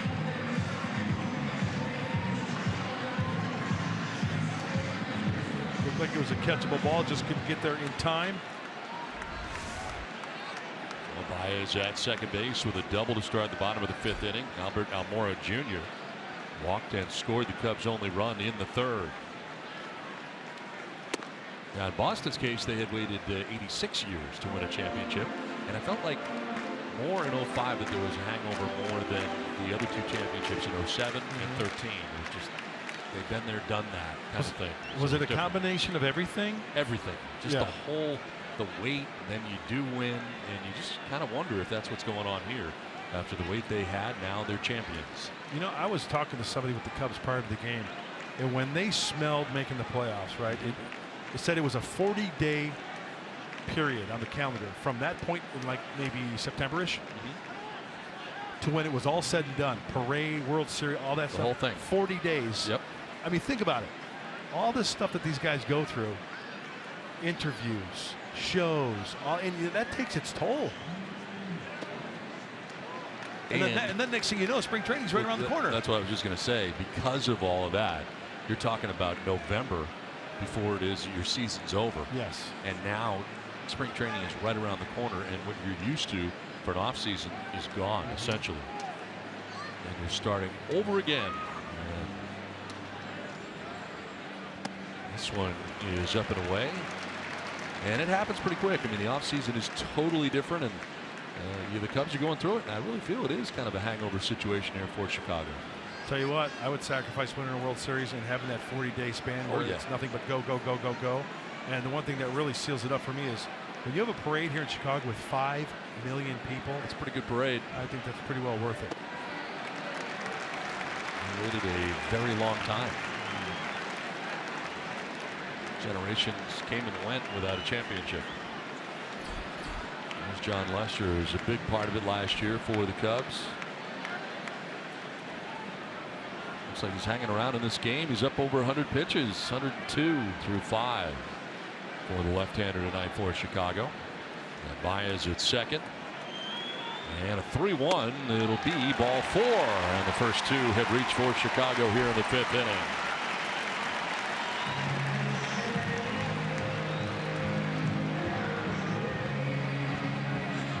Well, what happens when you win a world championship? You meet in Grant Park, Lakeshore Drive. So all the Cub fans in Chicago and around the world can gather in one place and celebrate. And it looks like they had a pretty good time. As well they should. Party went on here a long time after that too. So 2 on, nobody out. A string of 10 in a row is now over as Baez double to begin the inning. A walk for Almora. 2 on, nobody out, and the pitcher John Lester, they're expecting him to bunt it. He was squared, but he pulls it back and takes ball 1 from Clayton Richard. Well, in the perfect world, you would love to get that lead runner at third base, but in the event of a good bunt, make sure you get and out. Don't get too froggy trying to get that lead runner. You don't want to create a big inning. Will Myers really crashing over at first base. And Lester appeared to punch at it. That is strike 1. See, they got the wheel play on there. The third baseman d'Arnaud. He was here. He's coming in this way, and then you've got the shortstop Ibar going over here to third base because this base is vacant over at third base. And then Myers, of course, crashing right there at first base.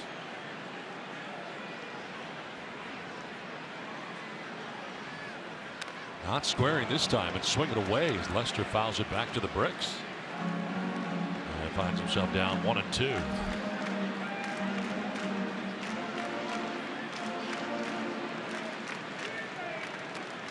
Long look down to Gary Jones in the third base coach's box. See what they want him to do here with 2 strikes on him now. Still crashing from the corners are d'Arnaud and Myers. Pulls it back, takes pitch outside. Yeah, you're right. Myers right on top of him. By the time that pitch arrives at home plate.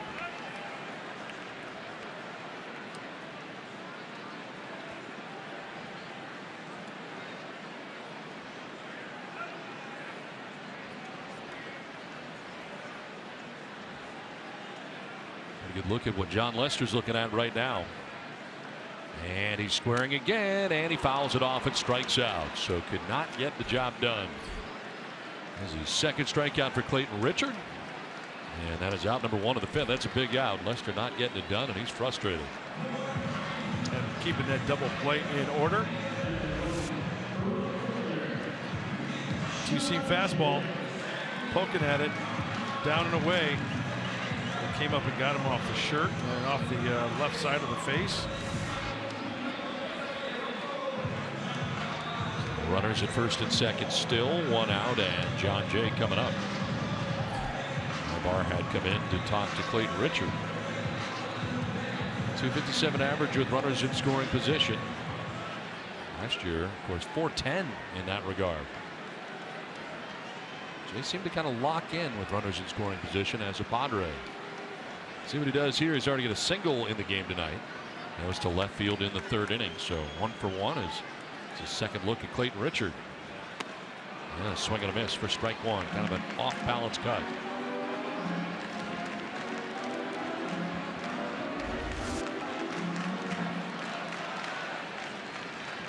Breaky ball.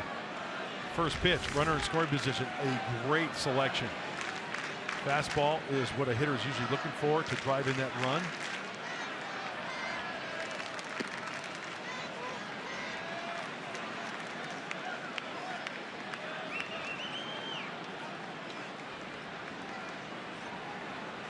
John Jay in the lineup tonight, hitting at 370 against lefties. And Green knows what he can do, having played for him last year, and Jay fouls it off down by the tarp area. Finds himself down 1-2.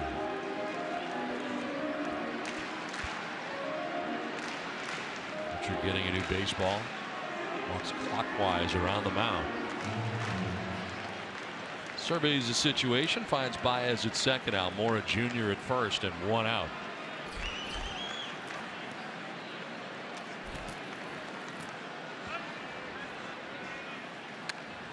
Late swing there, just a protective swing, getting a piece. He's a tough out. He's a little pest. You know who was a pest to me? Who's that? Brett Butler. Really? Oh. When he was a Brave? When he was a Giant. Dodger? You a Dodger? Yes, he was. That guy was a pest. He would take that pitch like 3 inches off the outside part of the plate, just swat at it and foul it off. He'd try to bust a fastball and he'd get his hands through and foul it off. One of the better pests I enjoyed watching over the years was a former Padre, David Eckstein. Yes. He's a pest. Yep, he was. Choked up, good bat control. Yep. Used the whole field.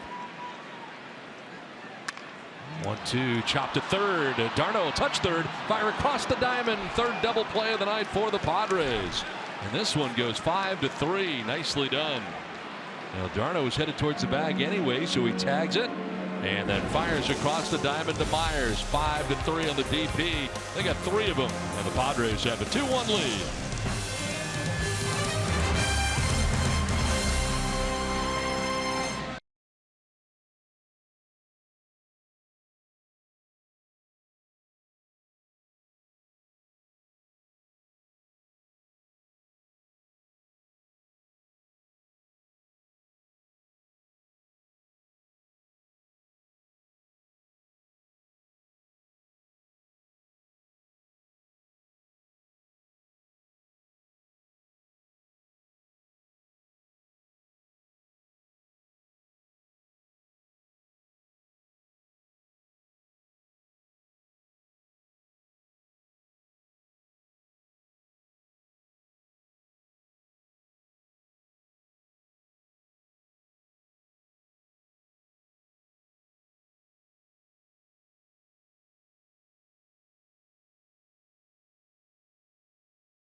kind of gave me free reign. He said, "Don't get in trouble, and this is my post today." And being a kid, he let us be a kid. You know, and that's Dad.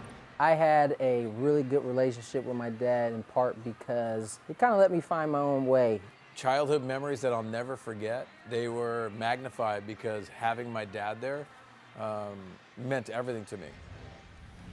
Tomorrow on Inside San Diego Sports, we take a trip down memory lane with the Hoffman brothers, Tony Gwynn Jr. and Mark Sweeney, as they share their most memorable moments of their fathers back when they were growing up. Tomorrow after Padres Live right here on Fox Sports San Diego. Your dad's here tonight. Yes, he is. He's right behind us, about 5 feet. Larry Grant making the trek up here to the north side from Joliet. How far a drive from Joliet they're looking at? It's about 40 miles. So with traffic, maybe an hour. John Lester back on the mound as he works here in the 6th inning to Austin Hedges. Fouls it off down the left field line. 0 for 2 is Hedges tonight. He has popped out to short, flied out to left.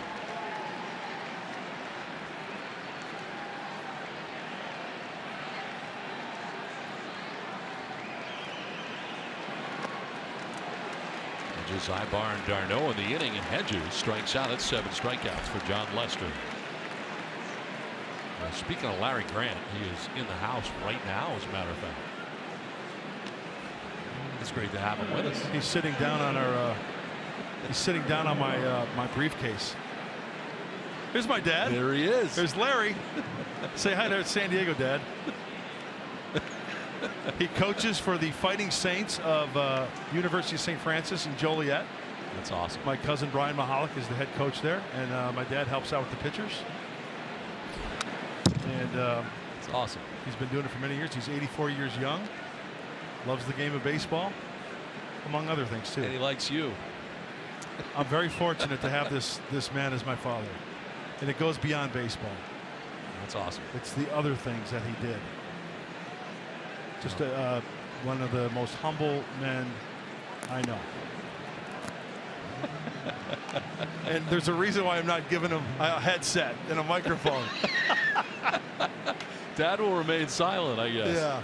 Well, it's great to have him here. It's and good to see it's Dad. cool for you to have him here. Love you very much.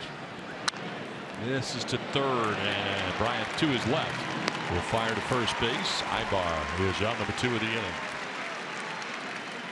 He's now 4 in a row retired by Lester, who's hanging in there at 108 pitches and trying to go as deeply as he possibly can.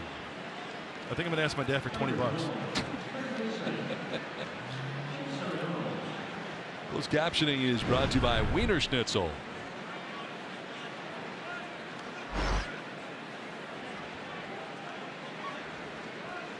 So 2 down here in the 6th, then it brings up Chase Darno. 0 for 2. Fly to center and struck out.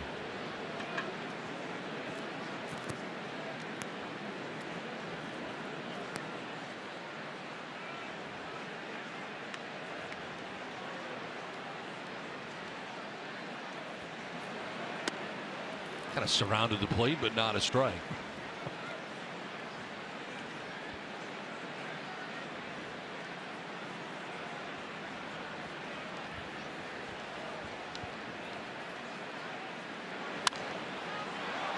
Popped up left side.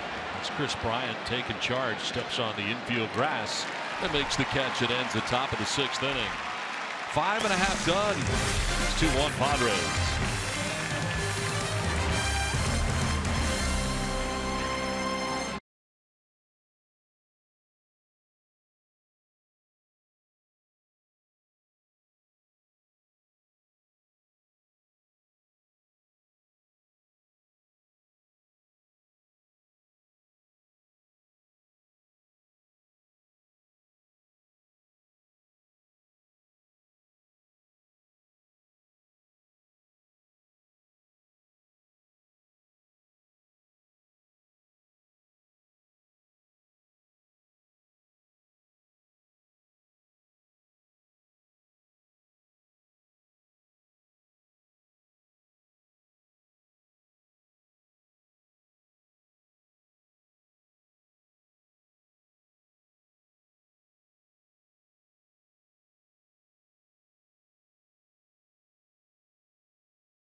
post-game summary, and it started early for the Padres. First hitter of the game, Jose Pirela hits a home run. Leadoff shot off John Lester, his third home run for Pirela.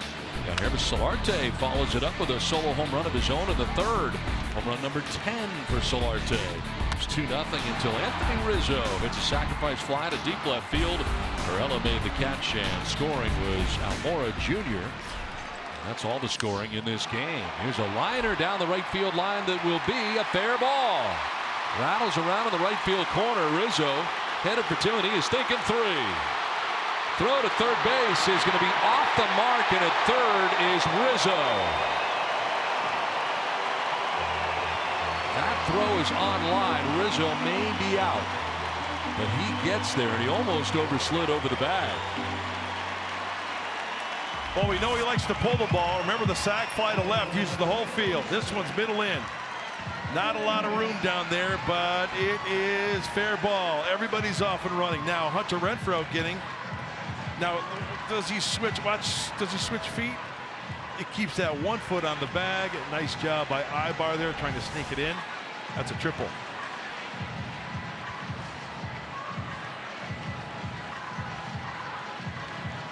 Rizzo, with his second hit of the game, stands at third base. You know what I thought he was going to ask him, the umpire? What's that? Because his windup and stretch are so similar. I think the umpire, Jeff Nelson, was going out to ask him, hey, what are you going to do? Go from the windup or go from the stretch? That's just a guess. Because you know how he side saddles from the delivery from the windup? And we'll see here, Clayton is going from the stretch position. He had half the batter. And a swing and a miss on the breaking ball. Now Oakland umpire and crew chief Jeff Nelson going out there to talk to Richard very briefly. He had been the reason for the visit. Yeah, not really sure, but his windup is so similar. He just takes a little step in his windup as opposed to the stretch position. So fouled off to the right at play. 0-2. That'd be a good one to ask. Yeah. I have to ask Clayton that tomorrow. That'll be my homework. Infield not all the way in. The runner at third and nobody out. They're playing it about halfway. And a swing and a miss. Needed that. Happ strikes out. Needed something that didn't include contact, and Richard gets it. As Happ is down by way of the K. Third strikeout for Clayton Richard. Clayton Richard has been money. It's the curveball. See the spike curveball grip there? Down and in. A nice trap by Austin Hedges. One out runner at third, and it brings up Chris Bryant. Bryant's been very aggressive tonight. He's had 2 at-bats, 2 groundouts on 2 total pitches seen. See what he does here. Third pitch you'll see all night, and he takes it this time for strike 1. That's such a good pitch. I don't think a pitcher could place the ball any better than he did that first pitch for strike 1. Perfect. Now the infield is in all the way, no halfway this time. As Bryant grounds it foul right in behind the Cubs dugout. Well, Pittsburgh's in Milwaukee tonight, where the Padres just came from. 4-1 Buccos over the Brewers. That was in the bottom of the 7th. 2:08 with runners in scoring position for Bryant. In the spot here with the tying run 90 feet away for the Cubs at third. A leadoff triple by Anthony Rizzo. They started this bottom of the 6th.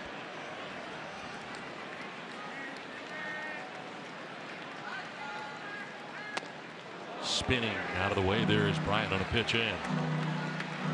Throwing pretty hard out there is Clayton Richard. 93 miles an hour, and the last pitch from the left-hander.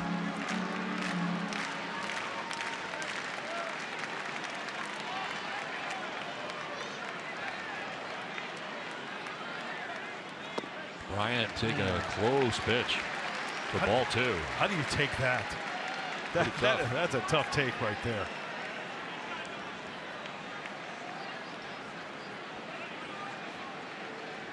Walking lead off third for Anthony Rizzo with 1 down here in the 6th inning. Full count now.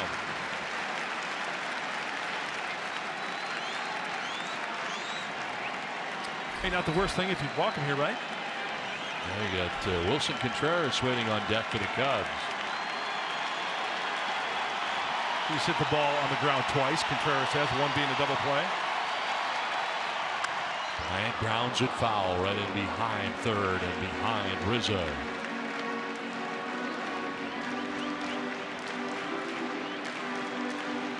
Balsley just getting off the phone. Next pitch will be the 80th of the night for Clayton Richard.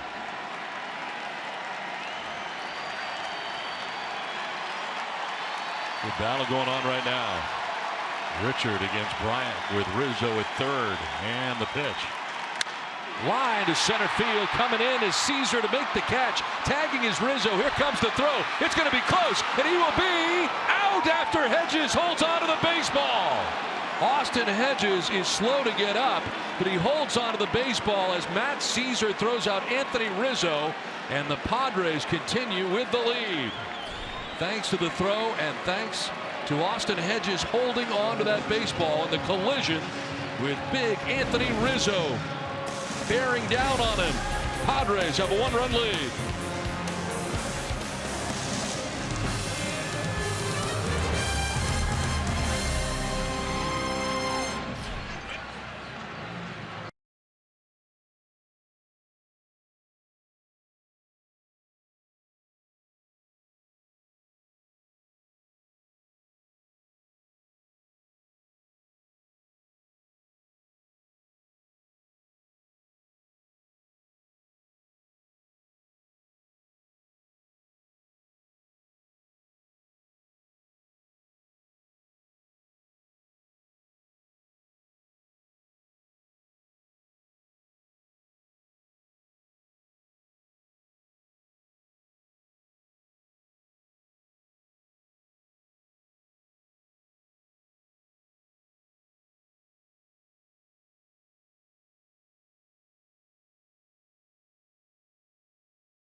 And holding on to the baseball for the fourth double play of the game for the Padres, and the catch by Caesar, then the throw.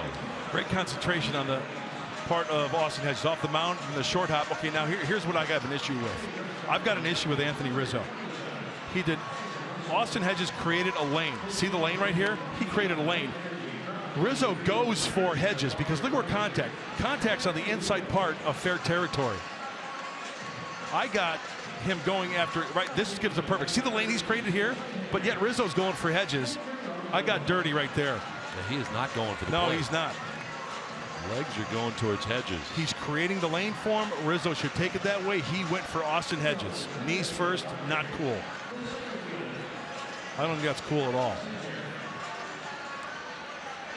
Clayton Richard fired up, as you might imagine, after the leadoff triple to begin that inning. They do not score, and Hedges wobbly and slow to get up, and then took his time getting to the dugout, but he appears to be okay. As we move to the seventh inning, a series of changes here for the Cubs defensively, and on the mound is Hector Rondon. Comes in here for the Cubs, and his first pitch to Matt Caesar made that throw from center field and the catch. Now, Donnie, I do want to say, if Austin Hedges catches that ball and then goes to block home plate, yes, open game. You can do whatever you want to try to jar the ball loose. And there you see the defense changes for the Cubs. Look out, and hit on the pitch is Caesar, and a pitch inside at 96. The lead runner on here for the Padres in the seventh.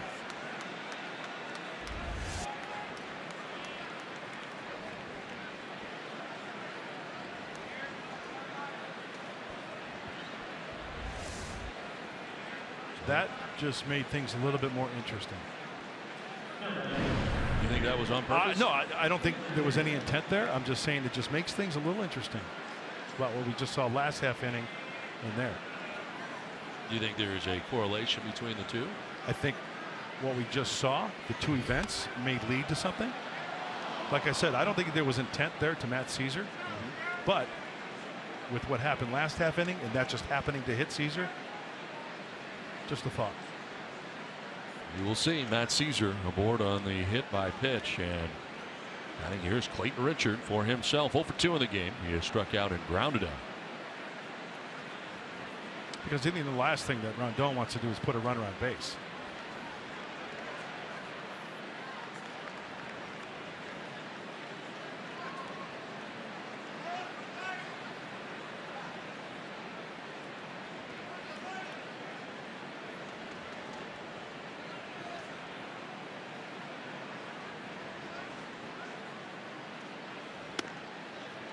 Strike called, and Richard finds himself down 0-2.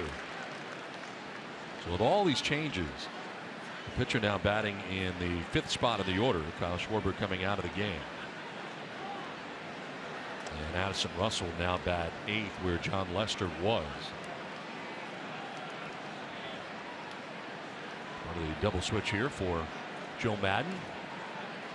0-2 coming up to Richard, but first firing to first base was Rondon. He threw about a 95-mile-an-hour fastball over to first, and Caesar's able to get back, held on by Anthony Rizzo. Well, John Lester done after 6 innings and 111 pitches in those 6 innings. He threw 50 pitches through 2 innings in tonight's game and managed to get through 6. 5 hits, 2 runs. Runner goes. The pitch is a ball. The throw going to be close and in time. Looked like he tagged him on the helmet. Yeah, what a throw by Contreras. What a hose he has. Caesar caught stealing. Prior to this game, 24% of the base runners thrown out by Contreras. Bob Scallon mentioned it earlier. He's got a cannon back there. Caught. Jersey. Got him.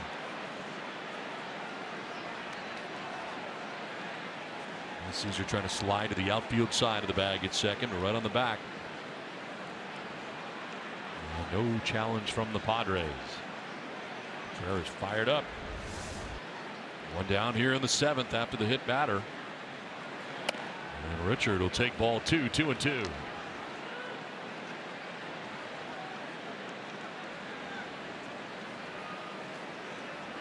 Tight one tonight in Chicago. Game 1 of a 3-game series between the Padres and the Cubs. This one fouled to the screen by Richard, hanging tough. And Jose Perella to follow here for the Padres in the 7th inning. Just joining us tonight, Padres getting their 2 runs on home runs. Jose Perella solo shot to lead off the first, and Hervis Solarte solo shot in the 3rd.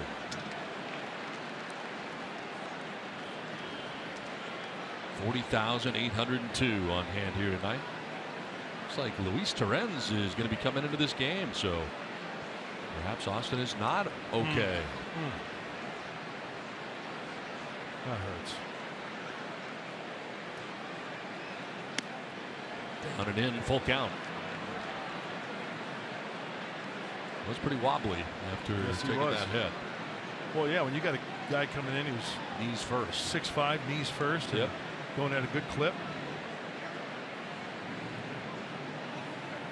What a bat by Clayton Richard. Just worked a walk, fouled some off, took some, and he walks with 1 out here in the 7th. Nice job by Clayton Richard.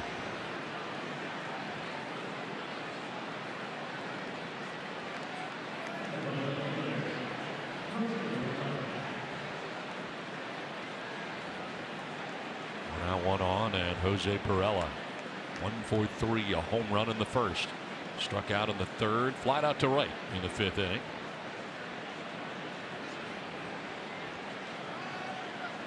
They did not hold Richard on. Rizzo standing behind Clayton. And Jose Perella led off this ball game in the 1st inning. 3rd pitch of the game, taken out of the yard off John Lester. Had to go out and get that ball, too. Yeah, it was a four-seamer up above the belt buckle, outer third. The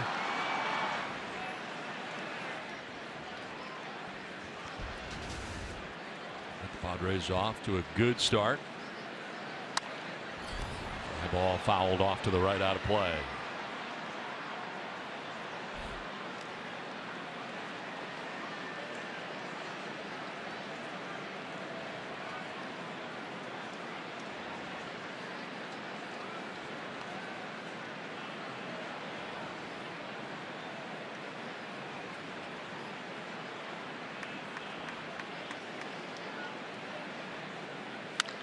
On the ground up the middle into center field, a base hit for Pirela. His second hit of the night as Clayton Richard takes second base, and the Padres now have 2 on with 1 away. So 2 of the Padres with multi-hit nights, Pirela and Solarte. Little slider doesn't do much. And credit Pirela for getting extended. Remember the home run off Lester? He got extended. It was up. This one down on the ground. Nothing wrong with a ground ball to the center field. They're playing station to station right here.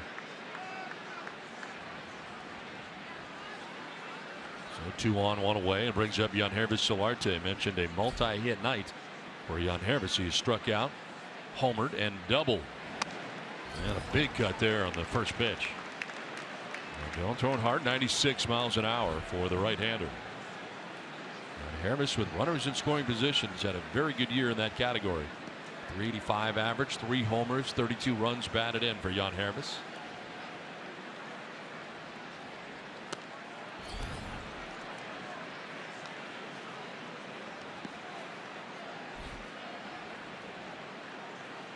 Padres able to get into this Cubs pen after Lester went the first 6.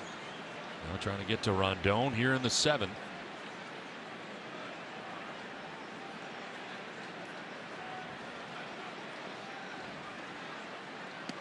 Almost hit Solarte. Breaking ball down and in. Well, the breaking ball has not been effective for Rondon. We saw the one over the zone that resulted in the base hit. That one creates a hitter's count of 2-1 for Yangervis. Rondon working yesterday in Pittsburgh. Tossed a scoreless 8th inning in that ball game yesterday. Back in there today. This one fouled back to the screen.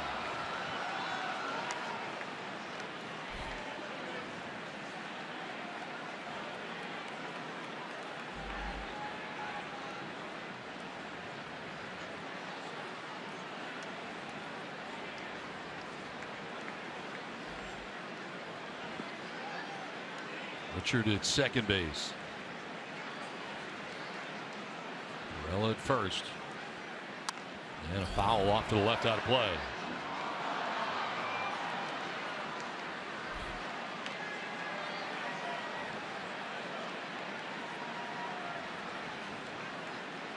And started with Caesar getting hit by a pitch, but was caught trying to steal. And Richard with a lengthy at bat walk. The single by Pirela. First and second, 1 away. And here's Will Myers waiting on deck. Solarte fouls off another, and it hangs at 2-2.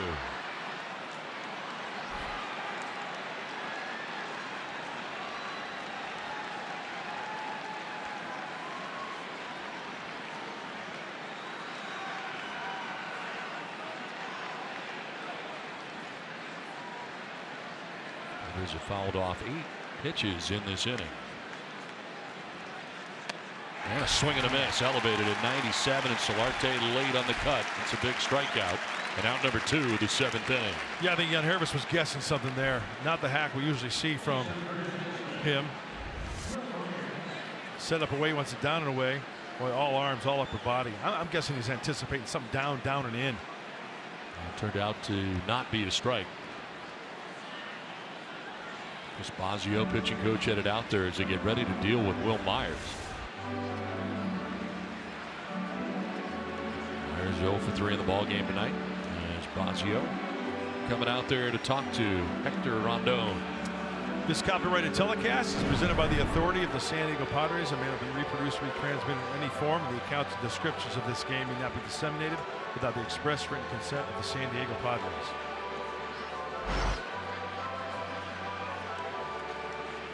The Padres have had their chances in this game, and they have left 5 men on base through the first 6 innings. They are 0 for 6 with runners in scoring position in tonight's game. And we'll see if Myers can change that coming up here with 2 down and 2 on. Myers did reach, but it was on the throwing error by Javier Baez in the 3rd inning.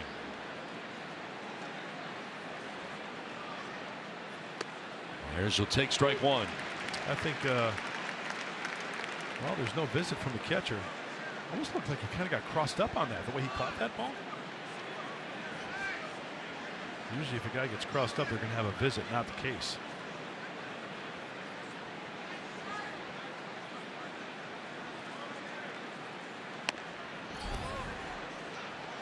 '98 that time, but off the mark. The hardest ball he's thrown yet. It's an easy 98, isn't it? Yeah, it is. Controlling it a whole nother matter, though, for Rondon. Sort of effectively wild in this outing as he falls behind 2-1. It started with hitting Matt Caesar to begin the inning. Yeah, prior to this game, 25 2/3 innings pitched, 9 walks, so walks could be an issue for the right-hander. Key here for the Padres, wild in the zone, do some damage.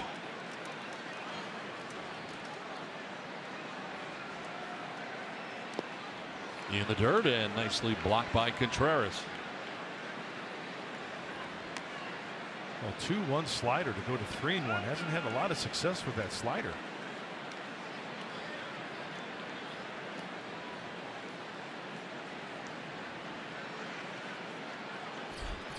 Renfroe waiting on deck in the cleanup spot tonight for the Padres. Tight one tonight in Chicago. San Diego holding on to a 2-1 lead, looking to add on to get to the later stages of this game.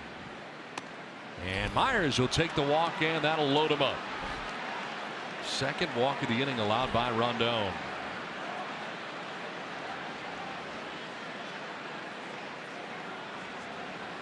So bases filled with Padres and Hunter Renfroe coming up. And looking uncomfortable with the way things are turning out here in this inning. Renfroe tonight has fly to left, singled in the infield, and lined out to short. And he takes strike 1. That was close.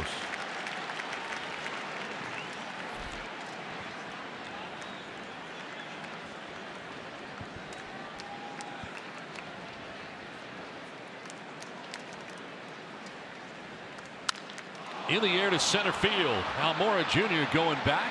It'll take him to the edge of the track where he will make the catch out there in center. And out of the jam is Rondon. Padres leave him loaded. 7th inning stretch, 2-1 San Diego.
Teasers throw from center field, and Austin Hedges holding onto the baseball. The Padres with a 1-run lead, and they still have it because of this play. And unfortunately, this play leads to Austin Hedges coming out of the ballgame after this collision. You know, a lot going on there. He had to deal with that short hop. Uzi, after he got up, got to the dugout on his own power, but he leaves this game with Luis Torrens now taking over behind the dish. And just went out and talked to Clayton Richard. So a new catcher now for Richard halfway through this game, a little further than that actually. Luis Torrens now doing the catching. So Richard pitching into the 7th inning. He's at 80 pitches as he starts this 7th. And it starts with Wilson Contreras.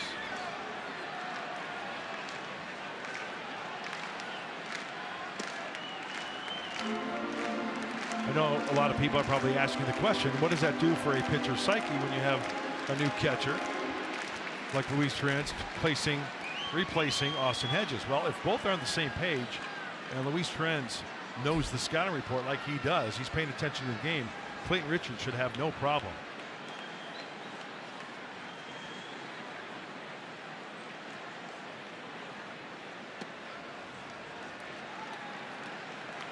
But a different target though, no? Sure, different setup possibly, no question about it. They got a busy Padres bullpen. Brad Hand and Kirby Yates up in that pen for the Padres.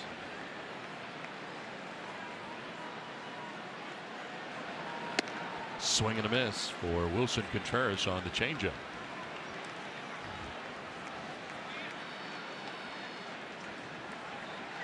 Contreras has grounded out short twice in this game. 0 for 2.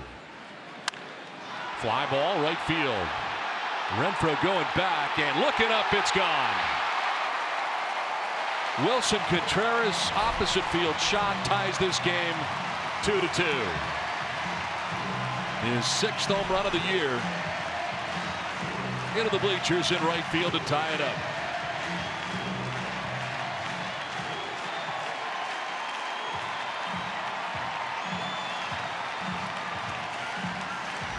You know, I think one of the very few pitches tonight, he missed with location there. That one leaks over the heart of the plate a little bit. Luis Torrens was in, it was up the target. One of the very few pitches tonight that has caught a lot of the plate. That one being on the inner part of the plate. Contreras taking it the opposite way.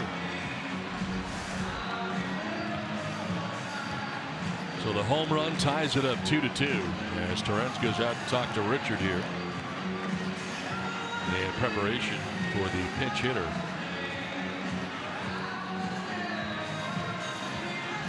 Stella's going to pinch hit here in the pitcher's spot. That's a night for Rondon, who ends up going 1 inning.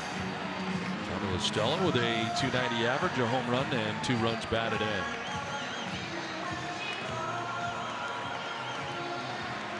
Bases empty in a tie game 2-2.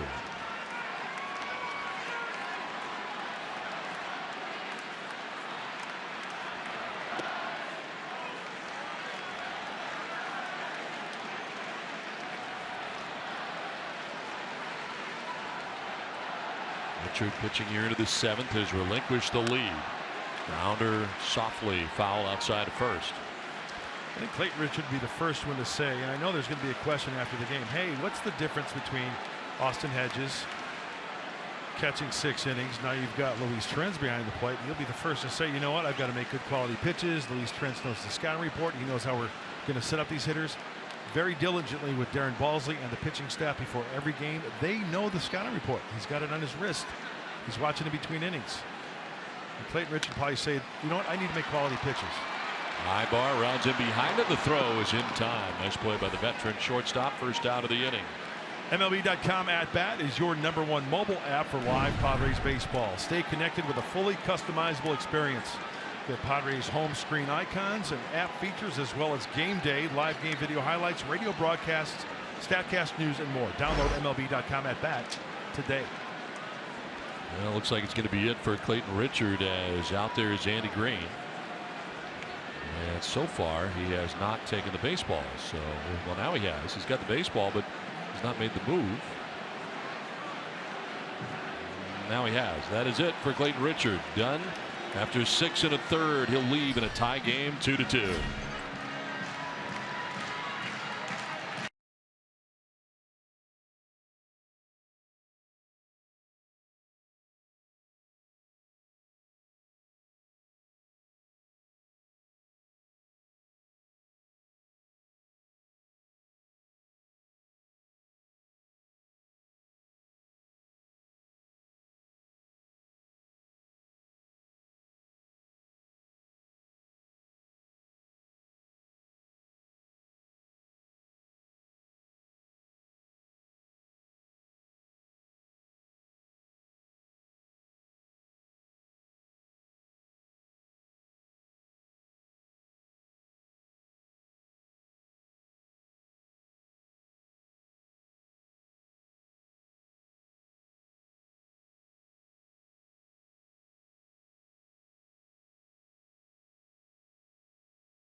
Seventh inning with 1 out. I want to remind you, the day after the Padres score 5 or more runs, get 50% off any regular menu price online order at papajohns.com. Enter promo code Padres5. The pitcher on for the Padres here with 1 out of the 7th inning is Kirby Yates, the right-hander. A couple of right-handers due up here. Baez, Almora Jr., and the 23rd game combined with the Angels and the Padres. You know, lately he's been pitching well. Gave him a home run in Milwaukee. He's got to shut him down here in the 7th. Let's get an injury update with Bob Scanlon. Bob. Well, thank you, Don. Obviously, Austin Hedges leaving the ballgame after that collision with Anthony Rizzo. That's scary in itself. The good news is it doesn't seem to be anything related to concussion syndrome. He's being taken out of the game for a bruised right thigh. Hopefully that's all it is. We'll find out more after the ballgame how serious it is. Hopefully he's back in there tomorrow, guys. Back to you. All right, Bob, thanks very much. 1 down here in the 7th inning, and a look at the line for Richard, who pitched very well here tonight and not get a lot of run support. Nope, a lot of action as far as the Cubs are concerned, as far as early action in the count. He got those ground balls. Would be nice. The Padres had some opportunities to try to pad that lead, but not the case. Oh, where'd that miss? Javier Baez 1 for 2 in the game. After bouncing into a 6-4-3 double play in the 2nd, he doubled in the 5th.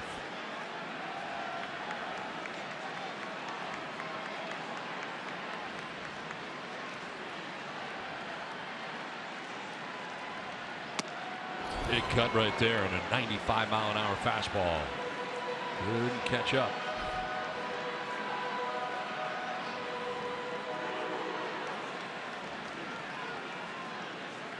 Yates taking over for Clayton Richard with the first 6 1/3. Looks like they're going to try to come in here on Baez.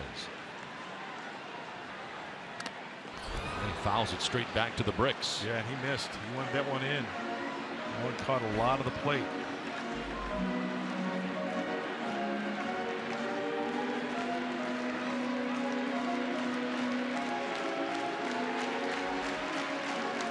The double play has been the big thing for Clayton Richard tonight. He pitched really well. Once again, kept him in the game. 4 double plays turned tonight by the Padres. 3 on the ground, and that's what you think of when you think Clayton Richard. Ground ball outs. This is going to get through the right side into right field. A base hit for Javier Baez.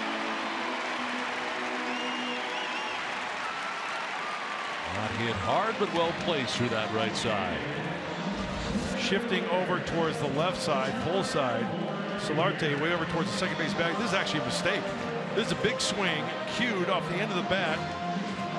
It's the old spinner, the old top, 3 hopper to the right side. That was not his intent. 1 out, 1 on, and that'll bring up Almora Jr. here, who has walked twice in this game.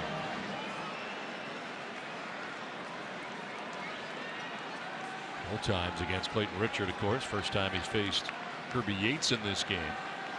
Myers holding on. Baez at first, and there he goes. Little hit and run and a fly ball to left. Perella's on the run, won't get there. Meanwhile, Baez being waved around.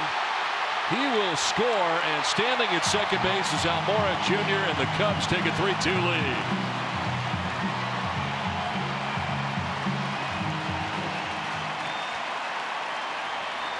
Little hit and run and some trouble for Perella in left field. The Cubs have taken a 3-2 lead. Well, with the way things have been going for the Cubs this year, Joe Madden putting a little hit and run on to mix it up a little bit. There is the juggle, resulting in the run for the Cubs. That ball kind of checks up on him, but still very, very catchable. That's his eye off it looked like. Yeah.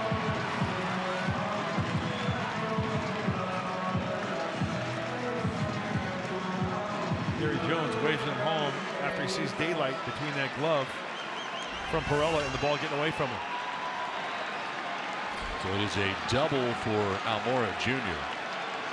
Error charged on the play, no RBI. Error charged on Perella in left field, and the Cubs now have a lead. It is their first of this game. And the run is charged to Kirby Yates.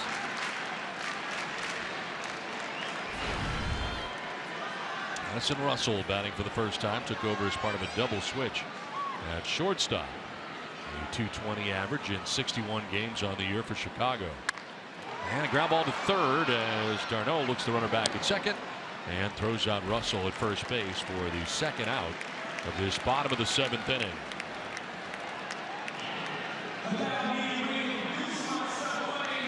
Bring up John Jay.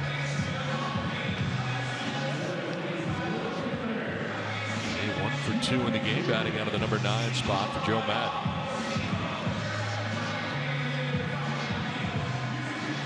Single in the third, bounced into a double play in the 5th inning.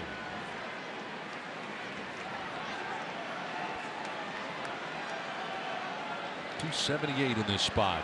2 outs and runners in scoring position, and taking a pretty good hack at the first offering from Kirby Yates. Yeah, good fuzz right there by Yates. 95 inner half, good location as well.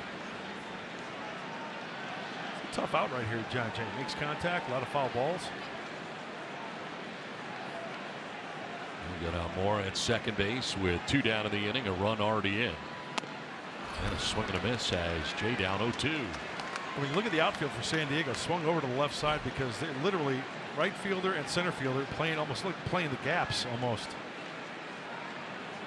Big hole, center field and right center field.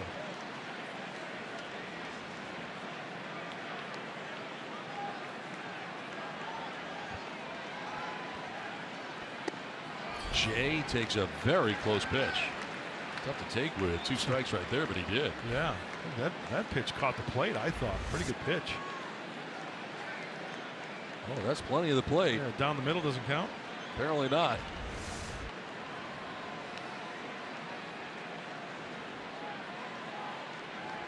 So 1-2. And that's fouled back to our left.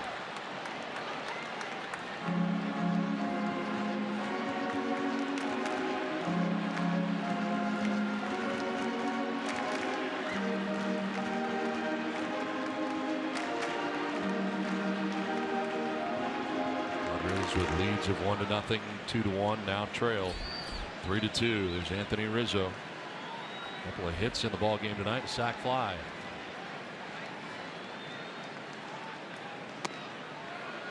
Outside to Jay, and he's battled back here to make this count even at 2-2.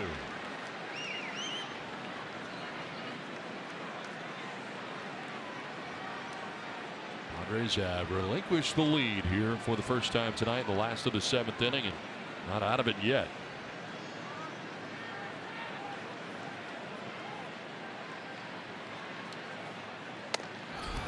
High for ball 3.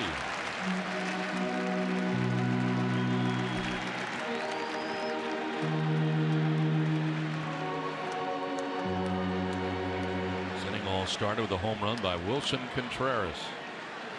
A double by Almora Jr. that was bobbled by Pirela as Richard was taken out of the game with 1 out in the inning. Kirby Yates has relinquished a run.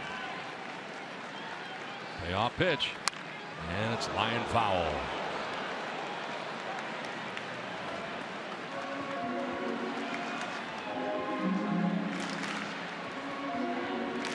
Line on Richard tonight, 6 1/3, 5 hits, 2 runs, walked 3, struck out 3, and will not be part of the decision.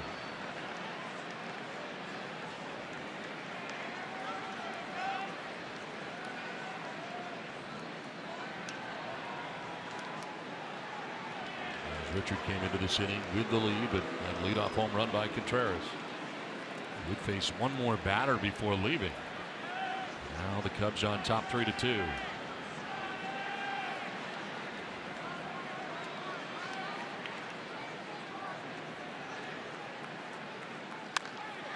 Fouled off to left out of play.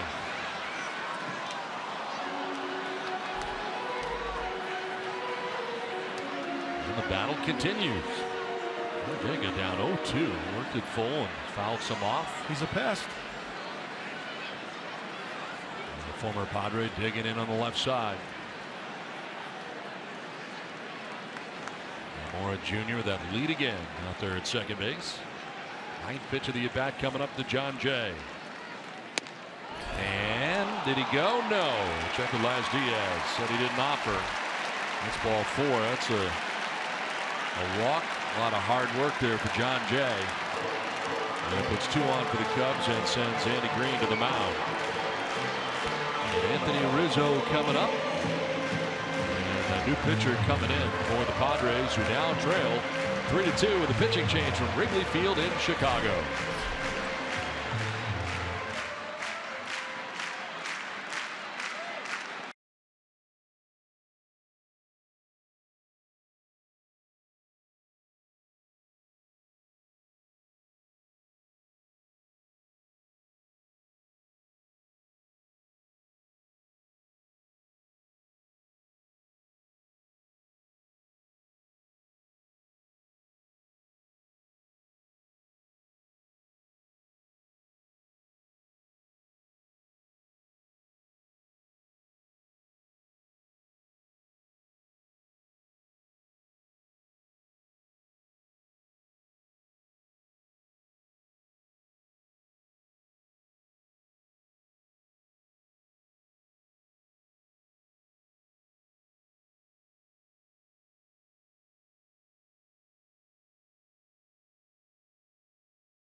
Anthony Rizzo's coming up here. He was involved in a very controversial play in this game.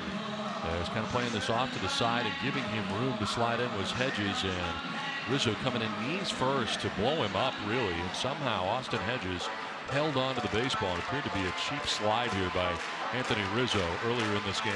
He had plenty of plate to go to with the slide. Austin Hedges created the lane, and that picture right there, Anthony Rizzo definitely went away from home plate to try to light up Austin Hedges. Now, it's a different story if Austin is planted in front of home plate with the ball. Sure. You are able to do that. Yep. But he clearly went for the Padre catcher. Not a good play. To the point where Austin Hedges has left this game after that. And Brad Hand now enters this game, his 34th appearance of the year. This will be hitter number 7 in the bottom of the 7th inning here for Chicago. It is now a 1-run contest.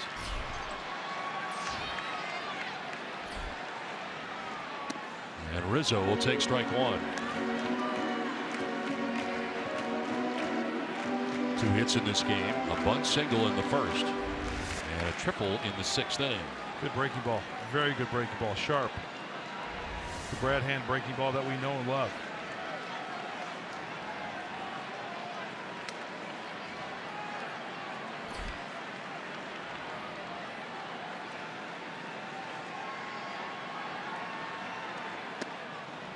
On the outside corner with the fastball, and Hand is ahead 0-2.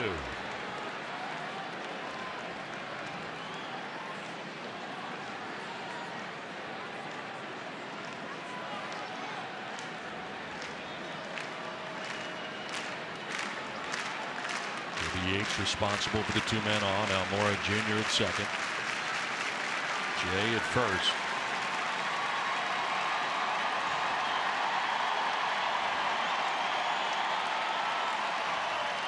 Rizzo fouls it back to the screen. Still 0-2.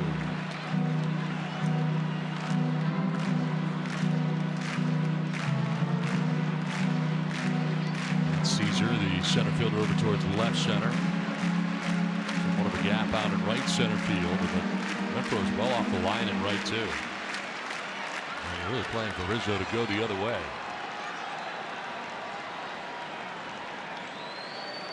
Choking up. With 2 strikes on him here, down 0-2. And a foul off another.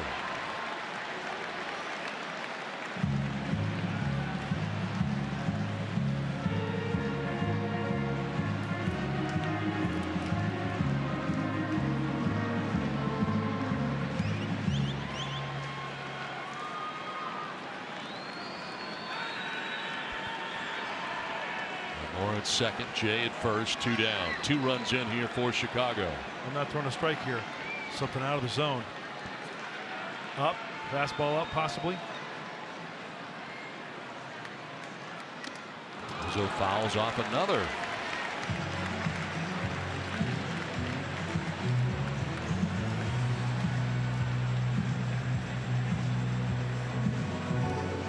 There's been some pretty good battles put on here by Cubs hitters. John Jay. 3 2-strike foul balls. Rizzo's had 3 2-strike foul balls. Spreading out, choking up, being short and quick to the baseball.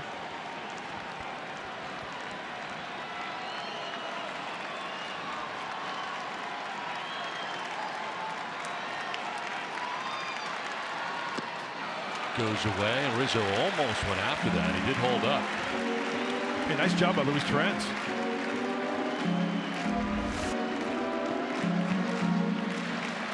I thought he held up on that one.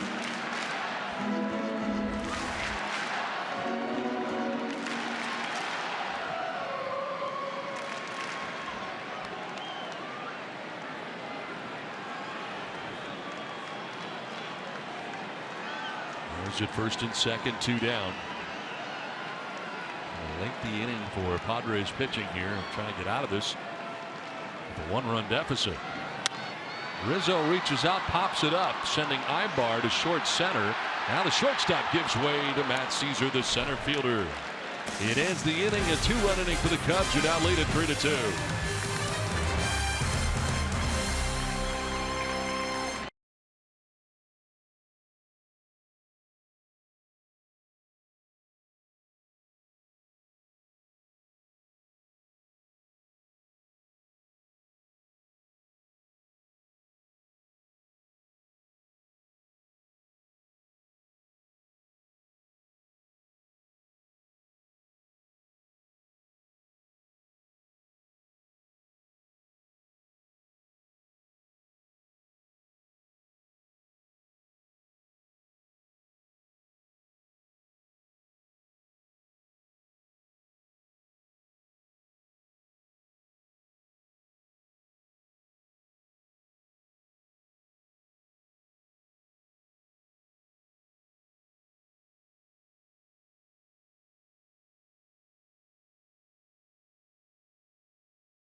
We welcome you back to Wrigley Field in Chicago, where Koji Uehara takes over. He's the third arm used tonight by Joe Madden. Koji has pitched scoreless ball in 21 of his 25 outings, limiting hitters to a .220 average. His 26th game. 2.70 earned run average. Pretty much four seams and splits. Occasional cut fastball. Deceptive fastball. Yeah. Does seem to have trouble seeing it for whatever reason. It's not overpowering by any means, but it looks a lot faster than it is. Spin rate? Good spin rate? Yes, very good spin rate. Line to left field, and a good start here to the 8th inning for the Padres. And it's Luis Torrens in his first at bat of this game after he took over defensively for Austin Hedges. A base hit here in the 8th. Four seam fastball. That's a pitch you got to take care of and do some damage. Some serious topspin. Foot is out, set. Good mechanics all the way through. Stiff front leg, jettering the power up. Get the energy up, get the head out. It's a big league knock. Single starts his 8th inning, and Derek Ibar now 1 for 3 in the game. Expecting bunt. Bryant in on the grass at third, and there's strike one. No bunt showing there by Ibar.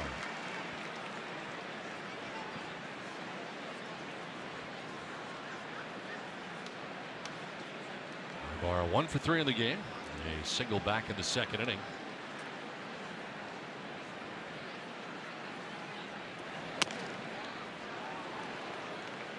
What's the old adage in baseball? Tie it home. Go for the lead on the road. Yep. Right? Because the home team, the Cubs, will have the last chance. You tie it up, you tie it up. They got last dibs. Chris Bryant not entirely buying into that theory. He's about 3 strides in on the grass at third. And there is the bunt. So Uehara fires to first. Sacrifice will get Torrens to second base. We were expecting it, and they were right.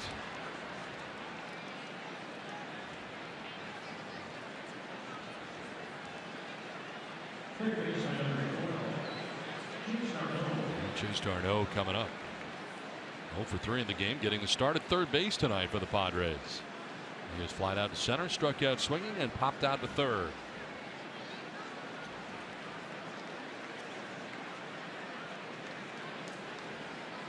Torrens in scoring position. Don't get picked. Represents the tying run as he gets his lead off second base.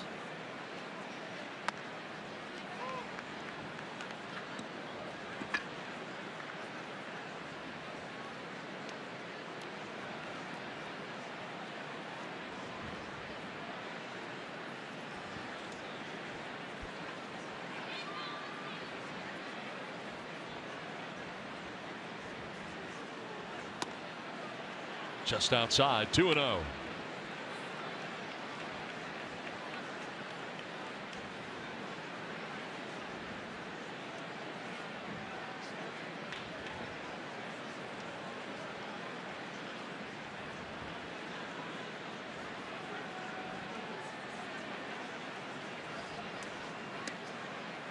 On the corner that time, and it's 2-1. Just painting that outside edge.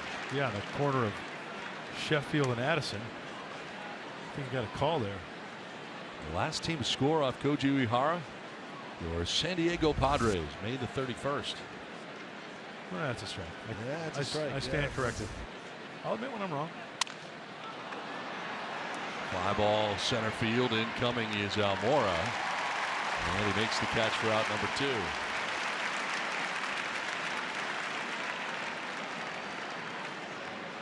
So 2 down in the inning, and a pinch hitter coming up here. Franchy Cordero is going to pinch hit. And that's Caesar.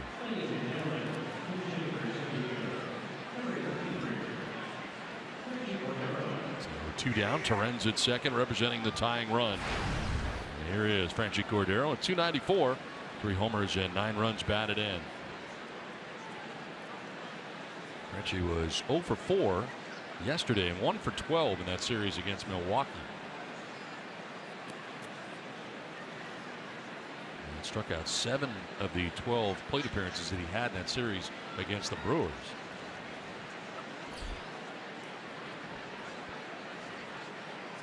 Bats here with 2 down, pinch hitting. And takes a swing and a miss here for strike one. Don, you're right. That's 86. Yep, but it acts a lot different. He's going to throw 86 to 88. Tough to square it up. And plus, he's got pretty good control as well. He can place it. He's going to top out at 88, maybe 89 on that four-seam fastball.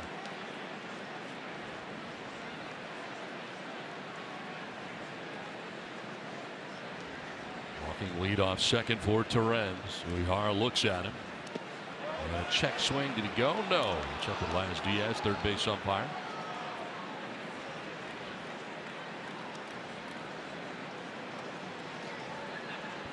John Lester started this game with the first 6. 5 hits and 2 runs. Will not be part of the decision. Hector Rondon. One shutout inning, and now Koji Uehara, the third arm used by Joe Madden.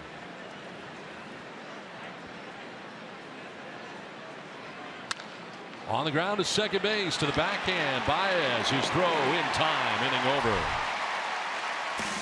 To the bottom of the 8th we go. 3-2 Cubs.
Fox Sports San Diego presents Padres Baseball, brought to you by the all-new 2017 Subaru Impreza. Subaru, symmetrical all-wheel drive plus 28 miles per gallon, more than a car, it's a Subaru. By Petco, where the pets go.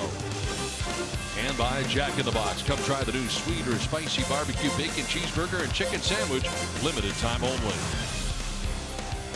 We welcome you back to the north side of Chicago, where it is 3-2. The Cubs on top of the Padres. We head to the last half of the 8th inning. And changes for the Padres. Corey Spangenberg now taking over at third base. And in the game in center field is Franchi Cordero, who pinch hit.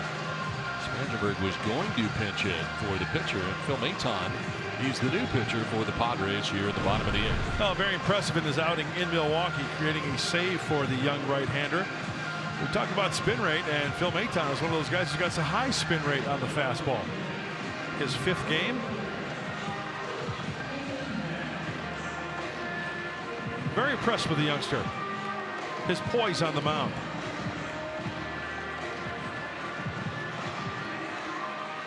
That takes over for Brad Hand. Faces just the one hitter.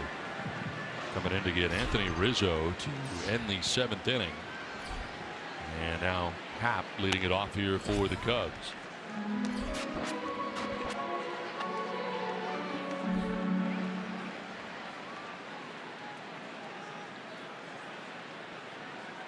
Kirby Yates gave up a run. It was unearned.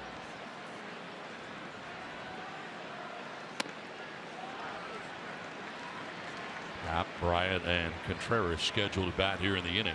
Padres are in a shift on the right side. Solarte in short right. And of course, Spangenberg's gone from third base to the right side of the infield.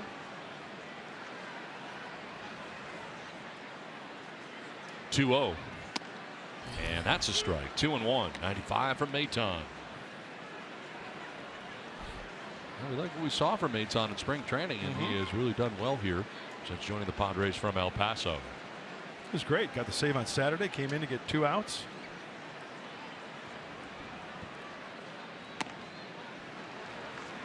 And runs away from him at 94.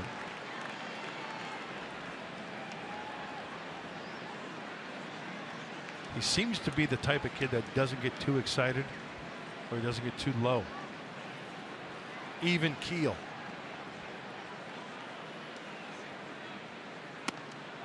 Good cut by Happ, and a full count now.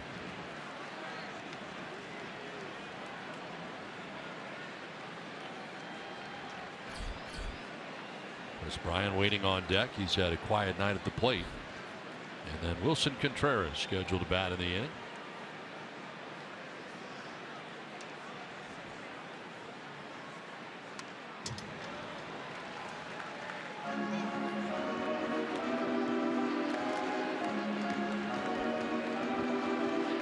Clayton Richards started this game, went 6 1/3, giving up 2 runs.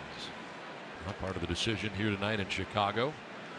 And played in front of 40,802. Game 1 of a 3-game series between the Padres and the Cubs. And of course, the Padres swept the Cubs Petco Park earlier this year. And Happ strikes out. Good job by Maton, who battled back in that sequence and strikes him out to begin the bottom of the 8th. Chris Bryant's last at bat against Clayton Richard. Boy, some great control. Look at down and away, up and in again.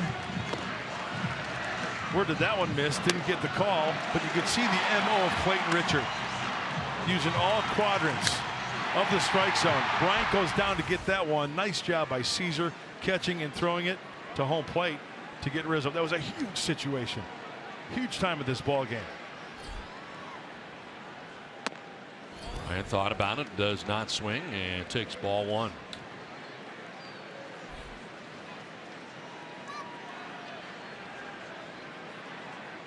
Got a weird strike zone tonight.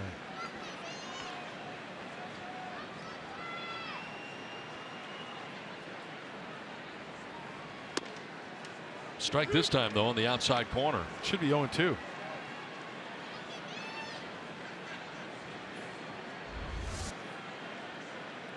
There's some spin rate coming at you. Look at those revolutions.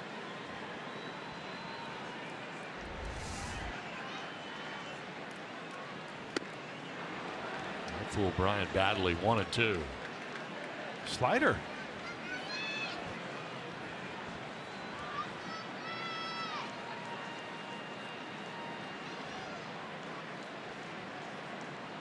And now Contreras waiting on deck. Cubs trying to add on to a 1-run advantage as they bat here in the bottom of the 8th.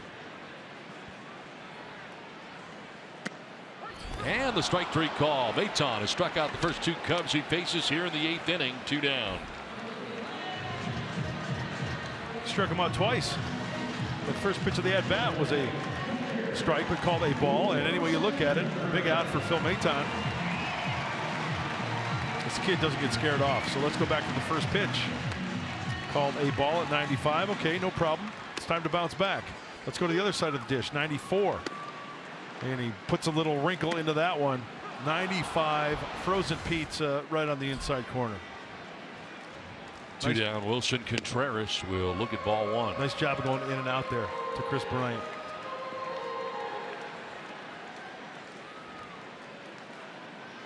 Contreras a home run in the 7th inning, which tied the game at the time 2-2. And that home run kind of spelled the end for Richard. He would face one more hitter, but he would not get out of the 7th inning.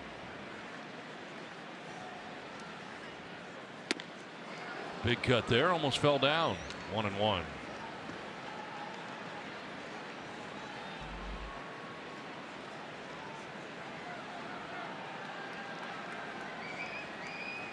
Looking ahead to the top of the 9th inning. You got Spangenberg leading off. Pirela, Solarte, anybody gets on, Myers will have a chance. including the work tonight for Phil Maton. Faced 11 batters and struck out 6 so far. And those 11 batters here in the big leagues with the Padres. 2 strikeouts here, back to back here in the bottom of the 8th inning. Happ and Bryant both down by way of the K, and now ahead here 1-2.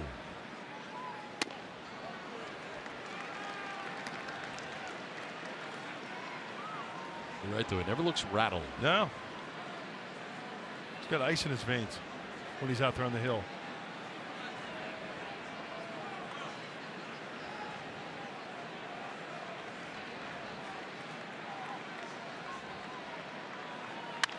On the ground to second base, Yankees Solarte, a little stumble, but he'll get it there in plenty of time to end the inning. It is to the 9th. Padres trailing by a run.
Junior star of the game, and for the Padres it is Clayton Richard. Ends up going 6 1/3, only gives up 2 runs, and a typical night for him, and then he gets a lot of ground ball outs. 4 double plays while he was in the game as well. Well, it's a shame that he didn't get more support, because the Padres leaving 9 runners on base up to this point. When he needed that grounder, he got it. Following up what he did last time against the Cincinnati Reds, not going as deep as he did, but still very impressive. Good outing for the left-hander, Clayton Richard. Closer on here for the Cubs, 3-2. Cubs on top, and into the game is Wade Davis.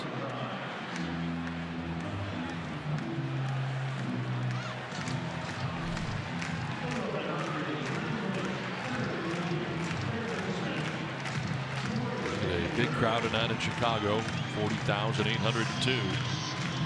As Davis takes the hill for Chicago. Well, 13 saves, and he's perfect in that category. Hey, a bloop and a blast, any old type of a base runner. He's around the plate, and the strikeouts, 33 and 23 plus innings for Wade Davis. Spangenberg leads it off and fouls off the first pitch for strike 1.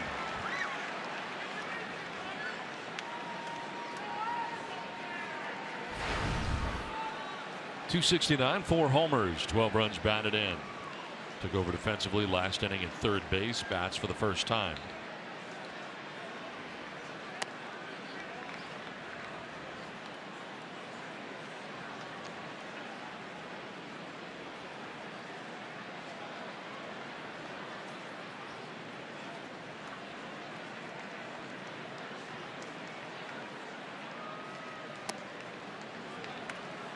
Outside, 2-1.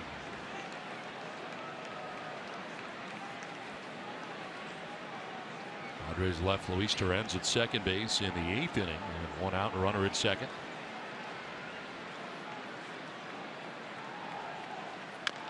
Ground ball chopped towards first base, but foul outside of first for Spangenberg, and it's now 2-2.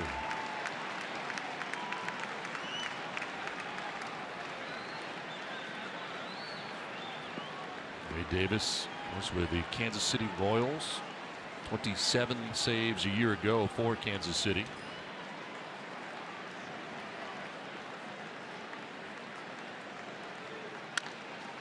And off the glove of Davis, kicks out to second. Baez got time and throws a bullet to first base to get the speedy Spangenberg. Wow. Wasn't all that far away from Anthony Rizzo either when he uncorked that throw. One down.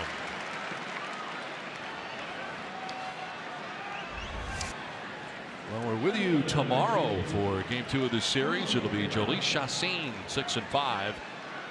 He'll be matched up against Mike Montgomery, who's had a tough year record-wise, but not earned run average-wise. 0-3, but a nifty 2.56 earned run average.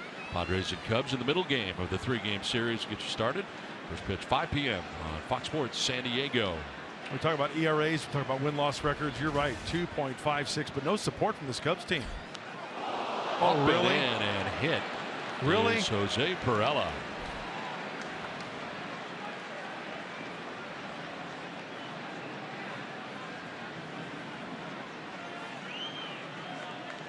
Hit by the pitch on the shoulder, I believe. No, might have been the elbow. Not quite as high as I thought.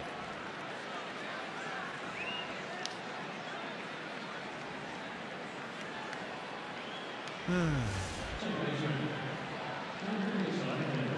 tying run at first base with 1 out. We'll see if it comes back to haunt the Cubs here. With the Yangervis Solarte standing in.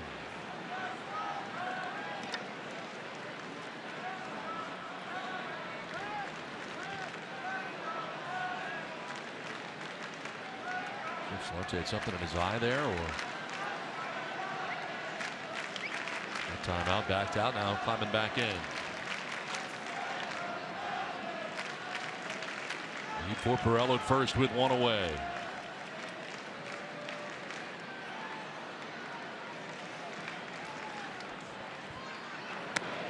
You got 2 pretty reliable closers when you're talking about Kenley Jansen for the Dodgers and Wade Davis here for the Cubs. Jansen 15 for 15 this year.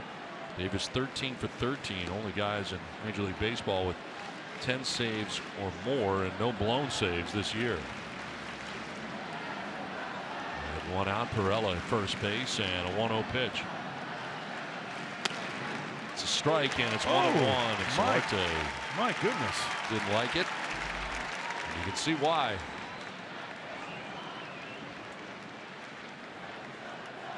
The pitch was way out of the zone. That was a ball out of the hand. Well, 1-run game, hit batsman, you got to make that hurt. Bring them around to score, take the lead, make it hurt that way.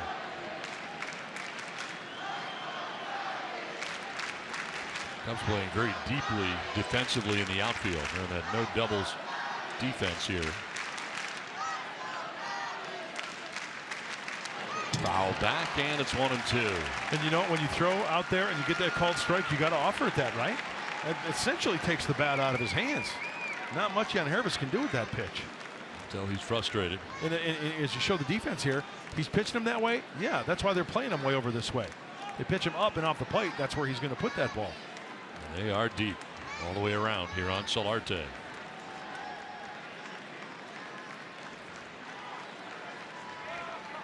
In the dirt, gets away from Contreras, heading for second is Perella. He will get there. So into scoring position goes the tying run.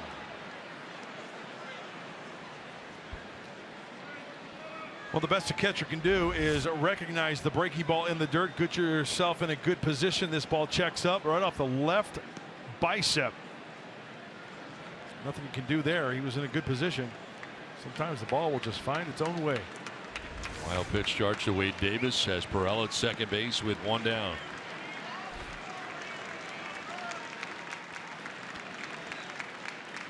In the dirt and a full count. Did he go? No. They check with Laz Diaz down there at third.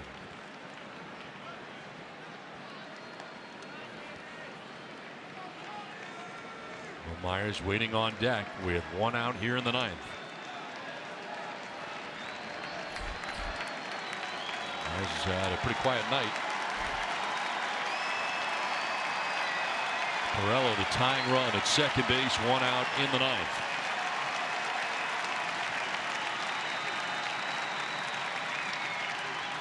Solarte stays alive.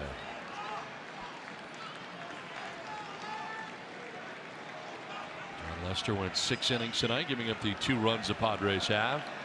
Bullpen has not allowed a run since, and that includes Hector Rondon Koji Uehara and now Wade Davis, the closer, into the game.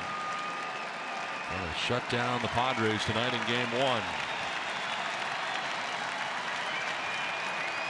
And a meeting at the mound. They're coming from everywhere. Catcher Contreras headed out there to talk to Davis. Middle infielders will join as well. Signs, just so everybody's on the same page.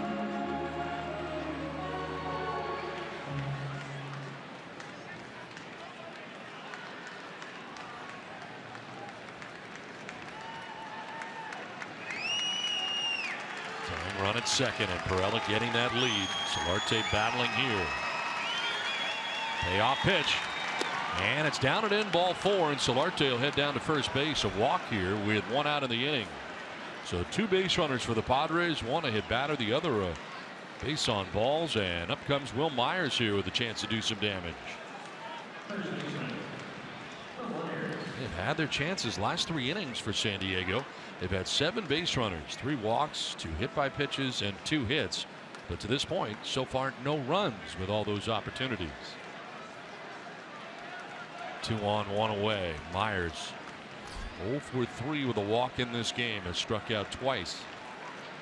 Number 3 hitter in your order. Runners on. Got to do some damage here. Ball 1 bouncing another one. Davis having some trouble out there. Yeah, he's not been as sharp.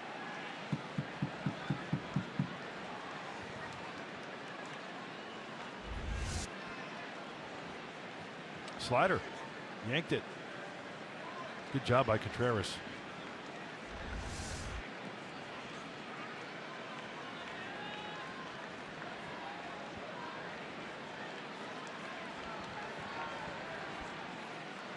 First and second with 1 out.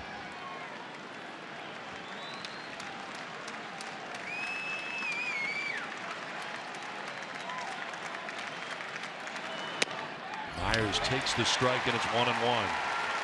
It's a fastball over. Myers didn't think so. No. Saying it was down. Let's check it out. 4-seamer.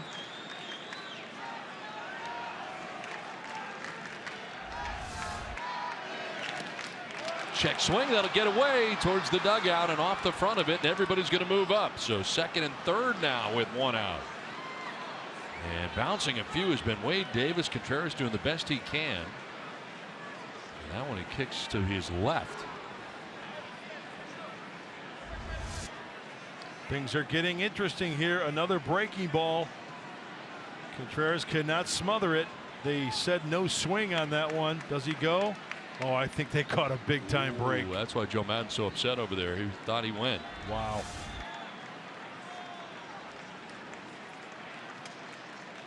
Well, coming into this game, Wade Davis has had 2 wild pitches. He's had 2 this game, this inning.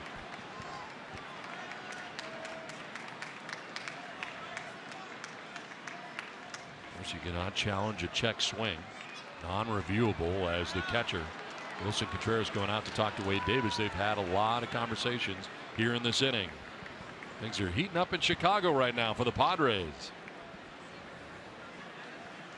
Hit batter, a walk, 2 wild pitches. You got second and third with 1 out. Tying run 90 feet away. The go-ahead run in scoring position. Yeah, the beauty of that last wild pitch, you take the double play out, right? You got the right guy up here in Will Myers. And they caught a break. I mean, it changes the complexion of this whole at bat on that check swing. Rather than 1-2, 2-1. Myers swings and misses at the high heat at 96, and it's 2-2. Up the ladder. Hey, if you can't throw the breaking ball for a strike, why not go up out of the zone to a power hitter? That's not a bad choice by Davis to even the count. To their feet in Chicago. Myers will take ball 3, and Contreras with an acrobatic play to keep it in front of him. You know what I noticed on that last play? Watch Will Myers as this ball's in the dirt, okay? Stay in the box. You as a hitter have the right to stay in the box. Don't get out of the way for him. And I'm not, of course, it's easier said than done in the split second that it's happening. But the hitter has the right to stay in that box. Second and third, 1 out. Payoff pitch coming up here to Myers from Wade Davis.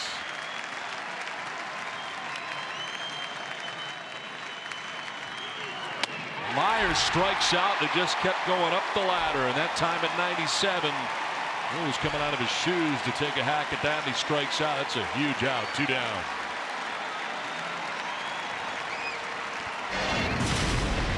Big time position for Will Myers and Wade Davis with the wild pitch and then going to the fastball. So now what's the theme here? He can't find the feel for the breaking ball, so he goes back right here. How about going to the well one more time up for the strikeout? Second and third, 2 down, and Hunter Renfroe.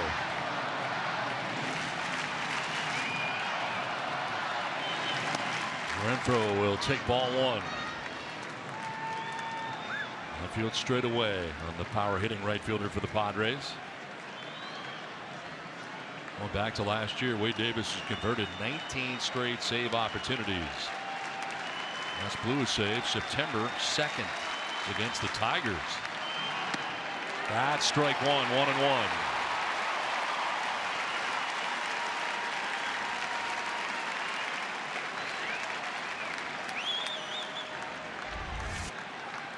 This is a good tight breaking ball. Straight down, 85. Renfroe grounds one back towards the mound. Davis has got it, and that is your ball game. Gets out of the jam in the 9th inning. The Padres leave runners at second and third. And it's the Cubs who win for the first time this year against San Diego tonight in a tight one. Cubs win it 3-2. What's in store, Mike Pomerantz?